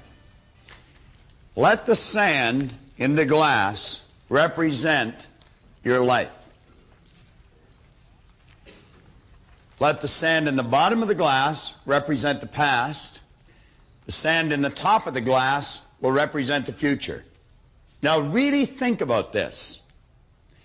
The sand in the bottom of the glass represents the past. Everything that has happened right up to this moment in your life has been absolutely essential to make you the person you are, to prepare you to do whatever it is you're going to do. I'm of the opinion that we never really know what we're preparing ourselves for. But if we're using the right ideas, we can be absolutely certain it's something great. The sand in the top of the glass represents the future. There's absolutely no way that any of us can tell how much sand there is in the top of our glass. You know, I remember my grandmother when I was just a little boy, because she pretty well raised me, she and my mother. But my mother worked all day, and Grandma was the one that was home when we were small. And Grandma came to live with us a year before I was born. My grandfather had passed away a year before I was born. So when I arrived on the scene, Grandma was already there. She would probably have been around 60 at that time. So in my mind, she was a very old lady. Now, I've since changed my attitude about that, but at that time, Grandma was way up there. And you know, every day of my life that Grandma spent with us, I think I heard her say, "I'll soon be gone, dear, I'll soon be gone." Well, you know, it got to a point we thought Grandma was never going to go. Now, we didn't want her to, of course. She was a dear soul. She really was. But Grandma kept saying, "I'll soon be gone." She was 94 when she left. 94. And from the time she was 60 until she was 94, she was saying, "I'll soon be gone." Now, around the same time, I had a young friend of mine, Bob Yates. Bob and I went everywhere. We did everything together. We were, as the saying goes, as thick as thieves. And Bob was 2 or 3 months older than I was, I guess. He got his driver's license 2 or 3 months ahead of me. And I remember Bob had this sort of a panel truck. It was like a sedan delivery. Today, I suppose we would call them vans. But it was on July the 9th, 1951. Bob was coming in the Kingston Road Highway, the highway you would travel on if you were coming from Montreal into Toronto, Canada. And there's one area that some of you would be familiar with where you can either go along onto Danforth or cut down onto Kingston Road. And Bob was cutting on down to Kingston Road, and it was necessary to go under a concrete overpass. And as Bob come down there, wham, just like that, he hit that concrete overpass, and like that, Bob ran out of sand. 16. Now that was a terrible impact in my life. I'll never forget it. But if you had asked Bob a half hour before that how much sand he had in the top of his glass, he probably would have said half a century for low. He didn't have a half an hour. Now, I choose to believe that we all hope that we're going to go to bed tonight. And we're going to get up tomorrow morning, we're going to go to bed tomorrow night. But none of us know with absolute certainty whether that's going to happen or not. I remember the first speaker I ever heard was Charlie Cullen. And Charlie's lights went out doing what I'm doing right now. Right on stage. I suppose when Charlie went on to make the speech that he went on to make, he probably thought he had lots of sand left, but he didn't. And every one of us can tell a story like this. Probably tell a number of them. See, the point is, you don't know how much future you've got. What's gone is gone. There's absolutely nothing you can do about it. Some of you have had divorces. Some of you have probably had bankruptcies. Some of you have had terrible things happen in the past. But what's gone is gone. It's in the past. And to spend your time focusing on the past is to spend the only thing that you've got, and that's what's right here, right now, because the sand never stops running. This is all we've got. And to spend your time now thinking of what happened there is making absolute certain that the future is going to be the same as the past. Now, I don't suppose many of us spend a lot of time thinking about that, but a lot of us spend a lot of time making that error. That's an excellent symbol. All you got is now. We're saying here, don't think in reverse. There's a great poem here, Forgive. I remember years and years ago, I suffered with headaches, terrible headaches. I got to the point where I was taking Bufferin for the headaches. Then I got to the point where I was taking Sinutab with codeine for headaches. There was 16 in the bottle, and I got to the point where I was taking 2 bottles a day. As a matter of fact, most times I didn't even remember my head not aching. But I was sort of numb all the time. Of course, with that much junk in you, I guess you couldn't be any other way. And I remember talking to this chap. I was in the Hotel Vancouver, and I was picking up 2 heavy briefcases or suitcases, and I was in a real rush to get to the airport. He said, "What's the matter with you?" He said, "You look like you're going to pass out." And I said, "I feel like I am." Well, he said, "What's the matter?" And I said, "My head is aching so bad, I feel sick to my stomach." Now, some of you suffer with this, and I felt like banging my head against the wall. It was so much pain. He said, "Go and sit down in that chair." And I said, "I don't have time. I got to catch a plane." He said, "Listen, you can always get another plane. You only get one head." He said to me, "Do you know what forgive means?" On the top of page 58, that's the title of the poem, Forgive. And by the way he asked the question, I just thought I probably don't. And I said, "Well, I don't know." He says, forgive means let go of completely, abandon. Just let it go. Unequivocally. No strings attached. Now, he said, if you want to rid yourself of headaches, just forgive all thoughts that are on your mind. And you just listen to me. And he put me in a totally relaxed state. I felt better than I had felt for years. If you're suffering from headaches, take the relaxation tape out of your program and commit yourself to listen to it every day for 30 days. And as you let yourself get involved in that relaxation tape, you're going to forgive any thought that comes to your mind. You're going to program your subconscious mind to put your body in a totally relaxed vibration, because you're going to find that your head is aching because of the things that you're not letting go of. And it's causing tension, and it's causing an abnormal state of vibration of the cells in the brain, which causes the blood to rush to the head. And as you put yourself in a totally relaxed state, you'll soon become programmed to relax. I know that I would not be able to do what I do as often as I do it, and as long as I do it, if I wasn't relaxed. I am just as relaxed here in front of you, or in front of this camera, as if I was sitting in my den patting Ginger, my dog. I am. For Linda's sake, or Libby, you see. We have 2 dogs. They accuse me of favoring one of them. Now, probably because I do.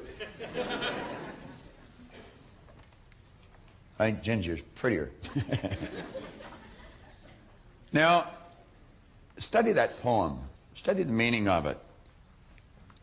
On page 59, we say you'll never obtain any substantial measure of material wealth if you insist upon living your life as if you are looking back through your rearview mirror on your automobile. Nevertheless, it seems to be a very common error which many people have turned into a habit. Let the dead bury the dead. Let it go. I don't care how bad it was, let it go.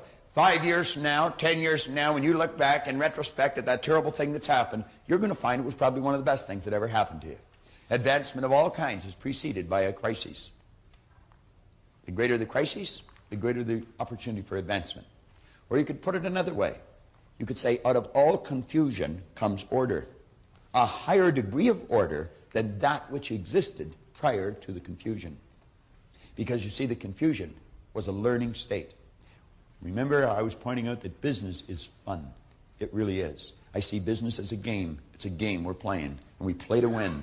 And when we're winning, we're having fun. And when we're losing, we're learning. Let's treat both of the experiences exactly the same. They're learning experiences. Now we say, remember the old adage which says, let the dead bury the dead. Stop looking back on your life and worrying about the things which have already occurred and which you can no longer alter. That's like trying to change the time you got out of bed this morning. You're never going to be able to do it. That stands for eternity. You cannot go back and change it, since you cannot let it go. Pursuing that kind of mental activity will never lead to anything worthwhile, any worthwhile accomplishment in your life. You should understand, moreover, that all accomplishments in your life, you should understand, moreover, that all of the great achievers of the past have been visionary figures. They did with their life what, like Scott was saying, he does with his music. He heard it in here. They see their life in here. They're building visions of a great future. We've got a vision of a great company. We've already got a great company. We want a better one. We serve a lot of people. We want to serve more. And as we do, we receive greater rewards. And because we receive greater rewards, we become more comfortable, more creative, and we can provide more service. It's a beautiful cycle that we're in. Looking into the past is a self-doom fulfilling cycle. You just keep getting it worse and worse and worse. We've all done it, so we know what it's like. These visionary figures were men and women who projected into the future, and they did not belabor over things which had already passed. They thought of what could be rather than what already was, and then they moved themselves into action to bring these things into fruition. That quote at the bottom of the page, I should have actually given the person credit for it that said it. Life is either a series of endings or a series of beginnings, at the bottom of page 59. I went to a church service in Santa Ana, California, and Philip Nicola, great preacher, he preached a sermon on that one day. Life is either a series of endings or a series of beginnings. If you're looking back, it's a series of endings. Look ahead. Something great is coming.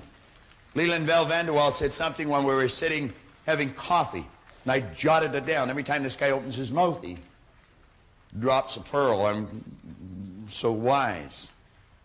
He said, let us not look back in anger, nor forward in fear, but around us in awareness. Boy, is there ever depth in that? Let's not look back in anger. Let's quit thinking in reverse. Nor forward in fear, but around us in awareness. Take all the resentments and guilts. You know what it's doing? Resentments and guilt is simply choosing to build a negative idea here over something that someone did to you, and then letting ourselves get emotionally involved in it, and we move into the same vibration. Now think. I don't care how justified you may feel in holding a resentment. It's a dumb game. Ray Stanford used to tell me it was like throwing dust into a strong wind at someone else. You know where the dust is going to end up. You may feel justified, but I'm going to tell you, a person of understanding will not do it. Will not do it. That is an act, a mental act of ignorance. Love them. The law will see that they get their reward for what they did. You don't have to look after that. And as long as you're holding that resentment in your mind, it's like replaying the same thing over and over again. And the same physical experience is taking place. You're moving into that vibration. I had a good doctor friend of mine that says rheumatism or arthritis is nothing but frozen hate. It's dwelling on things like that. Dries up the joints in the body. What's guilt? I've done things in the past I'm not proud of. I'm quite certain you have. Many of you. And they bothered me for a long time. They really did. And I wasn't able to get rid of it. So I went to see a psychiatrist. He ended up working with us. That's true. He helped me, but I helped him too. And just through a series of right questions, I developed an awareness and it was gone. I have absolutely no guilt anymore. I just will not tolerate it.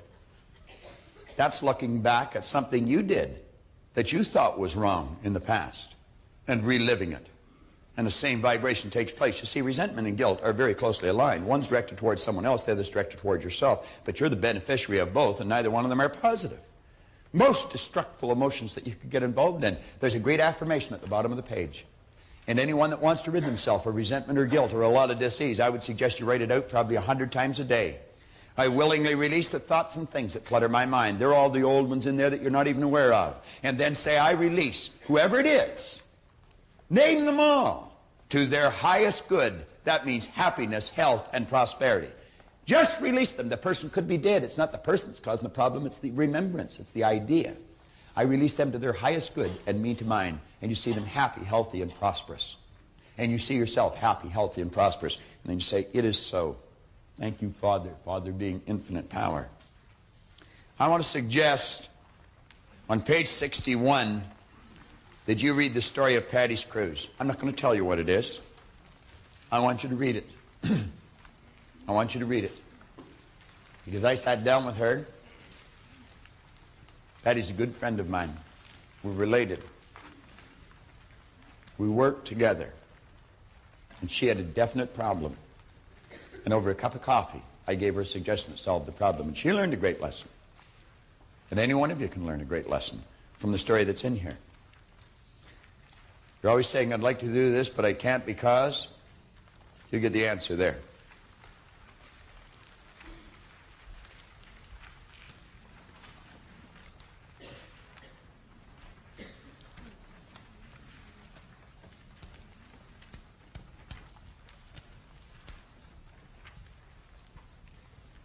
Now on the next page, on page 62, if you have been guilty of allowing your sales sheet, your bank account, or the x-rays your doctor takes of your body control the way you feel or think or view your sales, your financial position, or your health, I can assure you that just as certain as it's going to get dark tonight, there will not be any marked improvement in your life in any of these areas.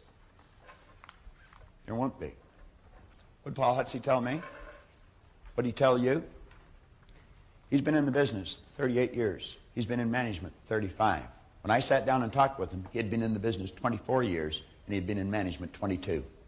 And he said, I know I can get better results, and I don't know why I'm not. I know I'm a good person. I know my people are good people. But he said, I don't know why I'm not doing it. I said, I can tell you in about 15 minutes. I said, Paul, you're thinking in reverse. You're letting the sales sheet control everything in your life, and you're creating more of the same. It's not changing. And I said, you got to quit doing that. You got to realize that the results you're getting has been controlled by the way you think. And I said, what you want to do is keep your mind on a higher image rather than a lower concern. You take this magnificent power and you build the picture in here that you want.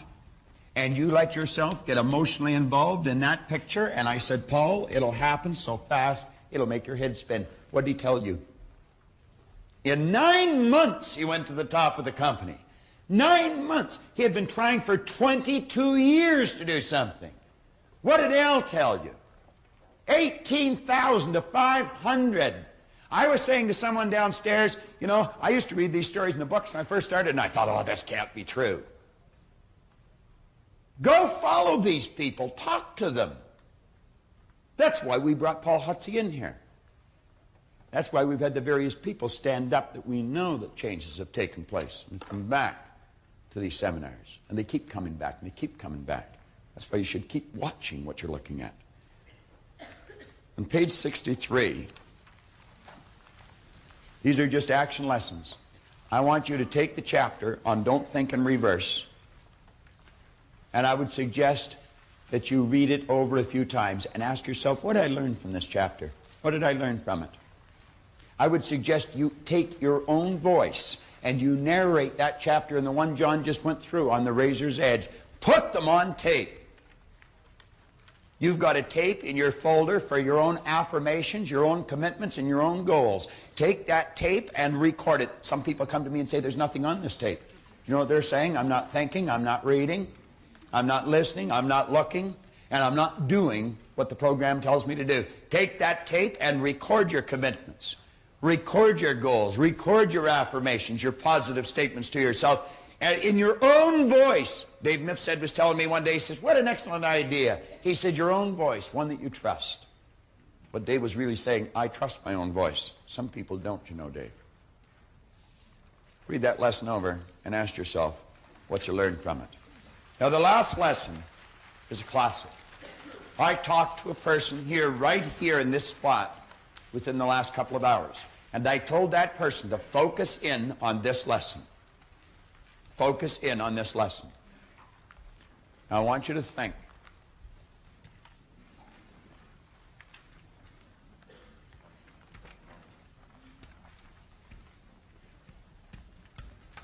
You want, and I want, greater good here. Positive things to happen. But understand this. I cannot set anything where this lectern stands until I get rid of the lectern. I cannot put anything where that camera is standing until I get rid of the camera.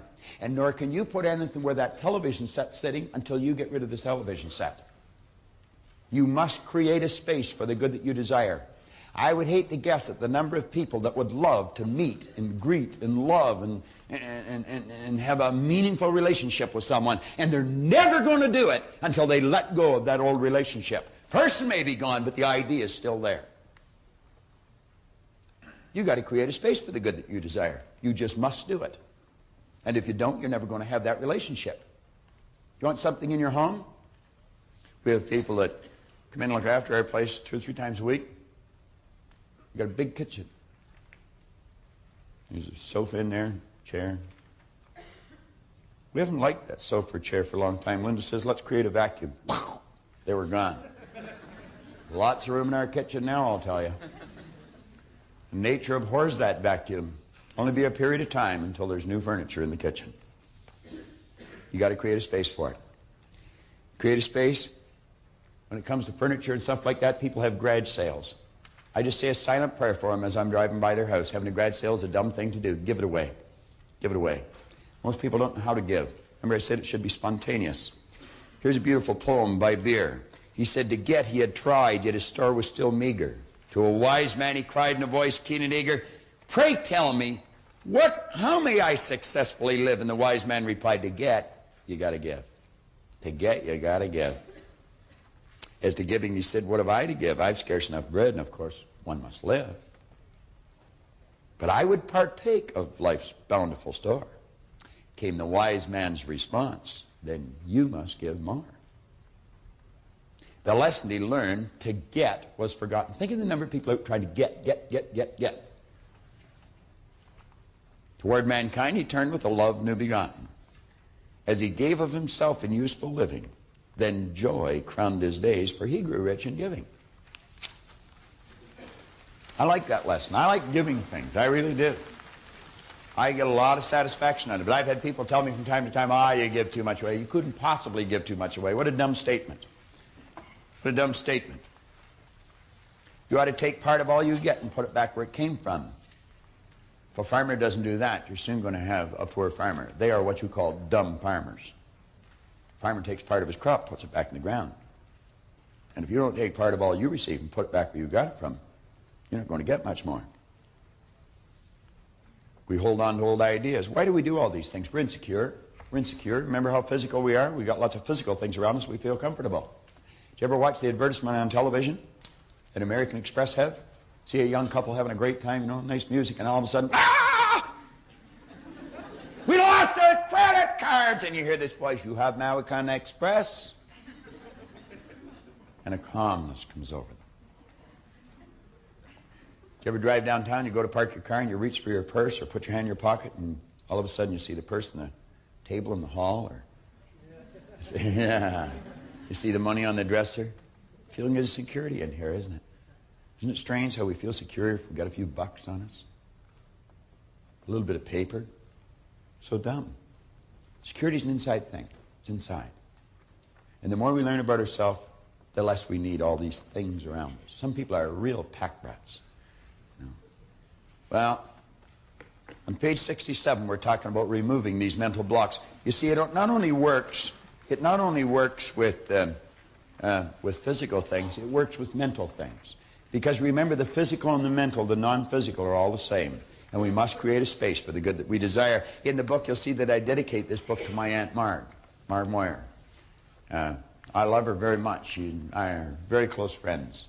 And Marg and Don, her husband and daughters and family, they came to the seminar. And when Marg first came, she said it was such an awakening for her. She'd always been so subservient. She never thought that she could have anything. And if she ever learned anything, I'm going to tell you, she learned this law. I was over at her house one day, and she was telling me how much she disliked her drapes. And I said, no, you don't, Marg. If you didn't like them, they wouldn't be there. I said, you only have around you the things you're in love with, in harmony with. She said, well, I don't love them. And I said, well, you really don't get rid of them. I said, have you never learned the law, the vacuum law of prosperity? Boy, I'm going to tell you, she locked into it. She got up and took the drapes down. Don was yelling, we haven't got any money to buy new ones. And I said, it won't be long until you have new ones there, Marg. You'll get sick of living in a fishbowl. She didn't listen to Don. The drapes were gone. I said, give them away. I went over one day, and there was beautiful new shears and new drapes on the window. And she was so happy, and every time she looked at them, she felt good, instead of looking at the old ones and feeling bad. Wasn't too long, I went over there, and all the living room was empty. There was no furniture there. I'm telling you the truth.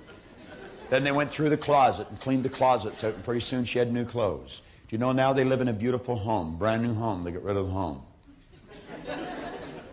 And I remember when they were moving into this beautiful new home, I saw nothing going in one end of the room, and I was looking, I was saying, you know, Marg, the room's going to be a little out of balance. You should put something there. She says, there is something there. And I said, what's that? She's my baby grand piano. I said, what do you mean your baby grand piano? I said, you haven't got a baby grand piano. Oh, yes, I have. It's just not arrived yet. You know. You go into their house today, there's a beautiful baby grand there. You must create a space for the good that you desire. On page 69, I'm going to ask you to write down clothes closet under area. Clothes closet under area.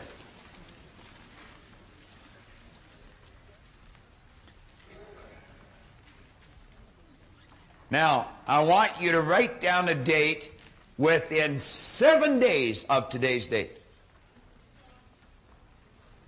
Completion date. Put down a day, could be today, tomorrow, the next day, but within 7 days of completion date. Now, what I'm going to suggest you do is that you test this law. I'm going to suggest you go through your closet, and every piece of clothes or garment you pick up that you do not wear, you get rid of it. You just put it on the floor. And you're going to get to the point where you're going to grab one garment and you're going to have a difficult, it's almost like it's welded to the railing. Because that garment you paid a lot for, and you haven't worn it very often. In fact, you only had it on a couple of times, but you don't like it. It doesn't feel right or it doesn't fit right. But you're thinking, I spent so much on it, it's so good I can't throw it out. Get rid of it. Get rid of it. Completely clean the closet out. Get rid of the shoes. Nice idea, isn't it? That's right. You want a new, I know, I can tell by looking at you, you want a new. I mean, you're just so excited about this. Do you know in a relatively short period of time that closet will all fill up again? You'll say, but where will I get the money? You'll attract it. And you'll get the clothes that you want. There's a young lady sitting right here in the front, Heather. She's just gone through that. And James paid.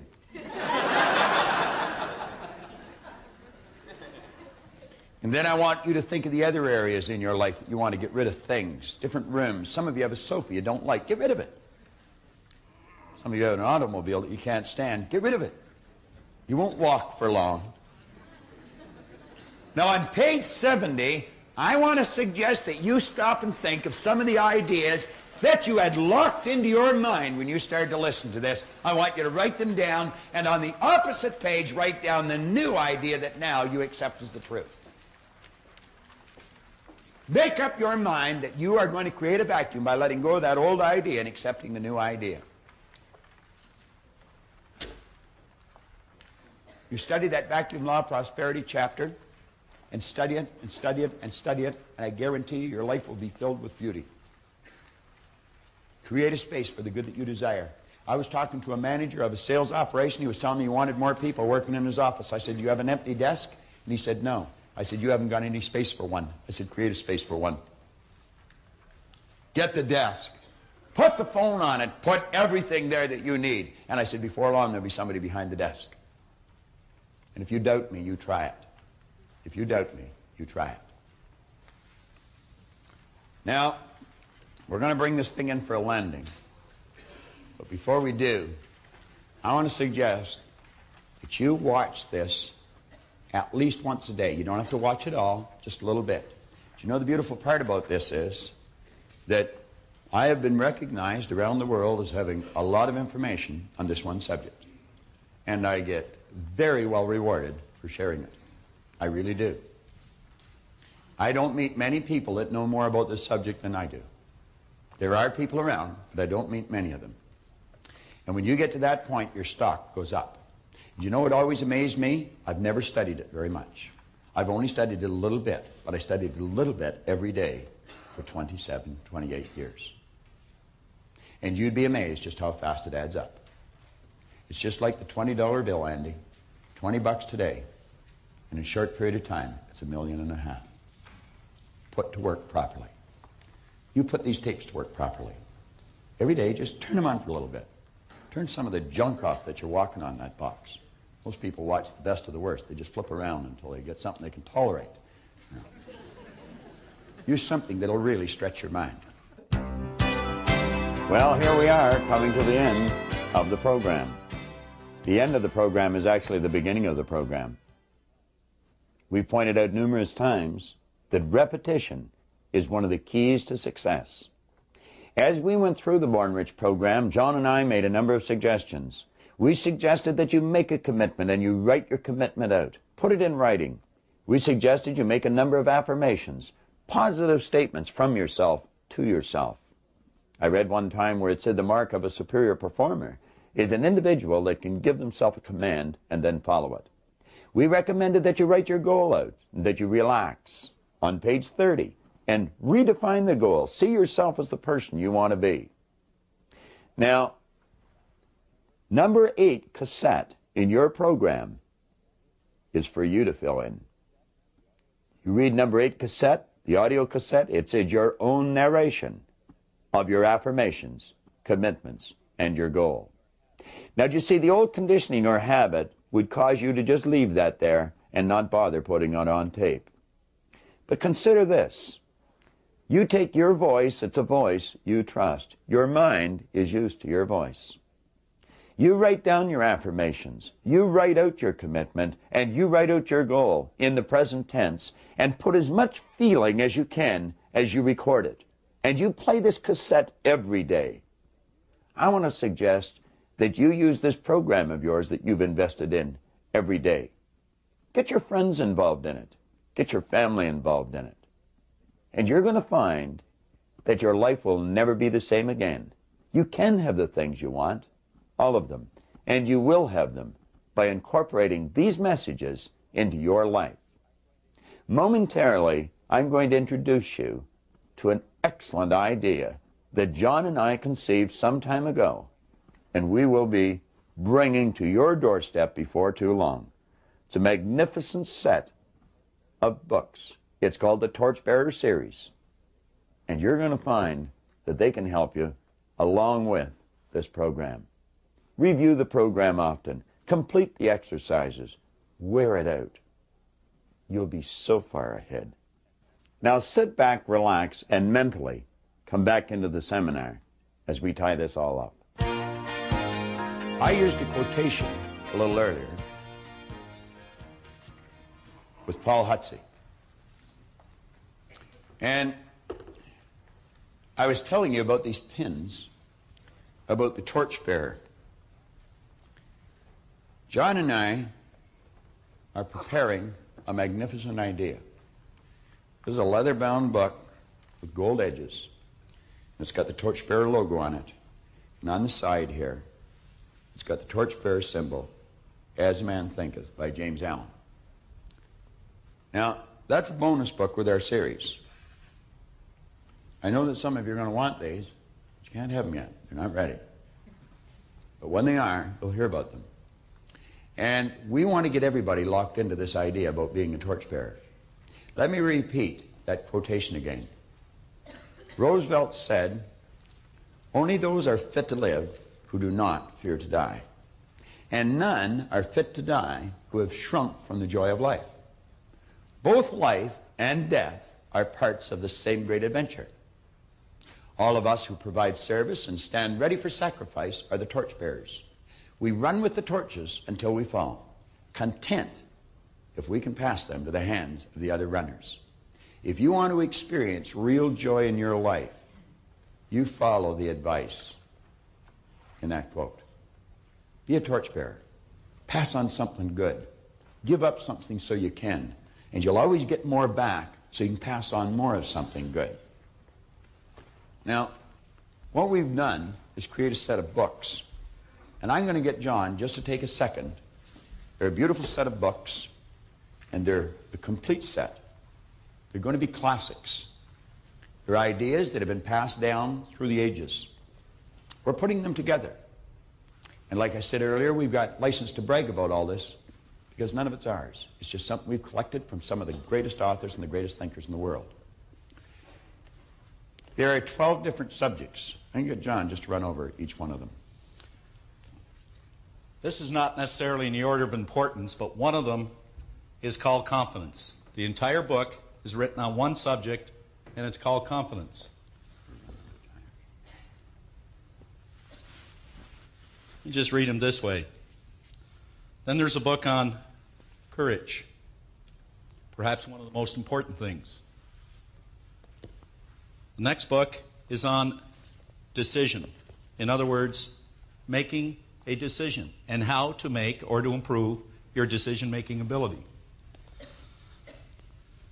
This one I particularly like. It's called Responsibility. The next one is entitled Receiving.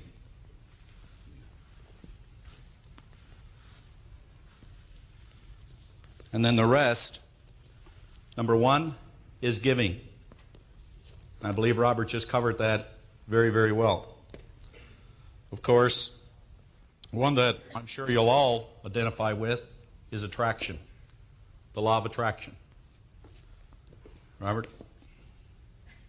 This one is on satisfaction. Very important idea as far as understanding what it really means. And of course, a big one, and perhaps the biggest, is called faith. To tie in with faith is one entitled Belief. And I believe what makes everybody a torchbearer, and is the reason that I'm here today, is this one called Persistence. Persistence. I'm kind of proud of these books. I know Robert is, as a lot of other people are. But that's the torch that he just spoke about, and we'd like to see everybody become a torchbearer.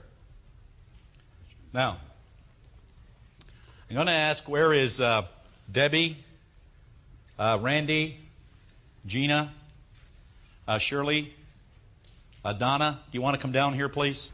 Now, these are the people that work directly in the office and make this company really work. What you see Bob and I doing is a very small part of what these people do. But there's one person that heads this company up, and believe me, I have a respect for a lot of people, but in a business sense and management sense, you're not going to meet one like Linda Proctor, our president.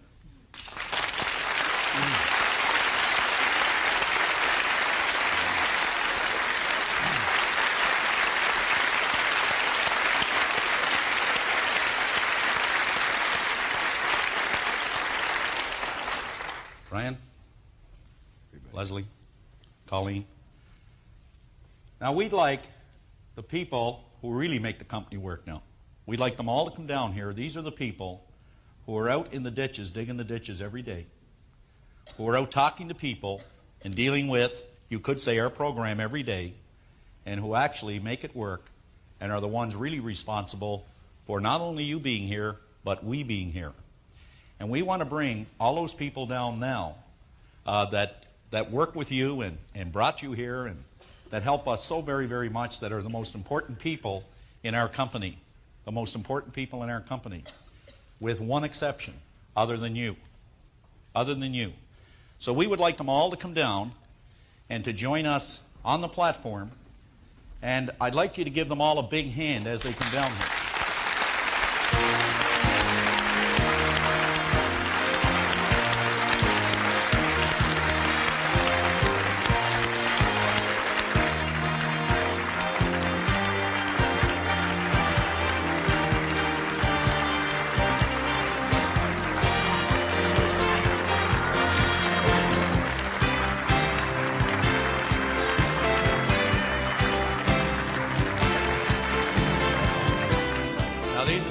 Ontario.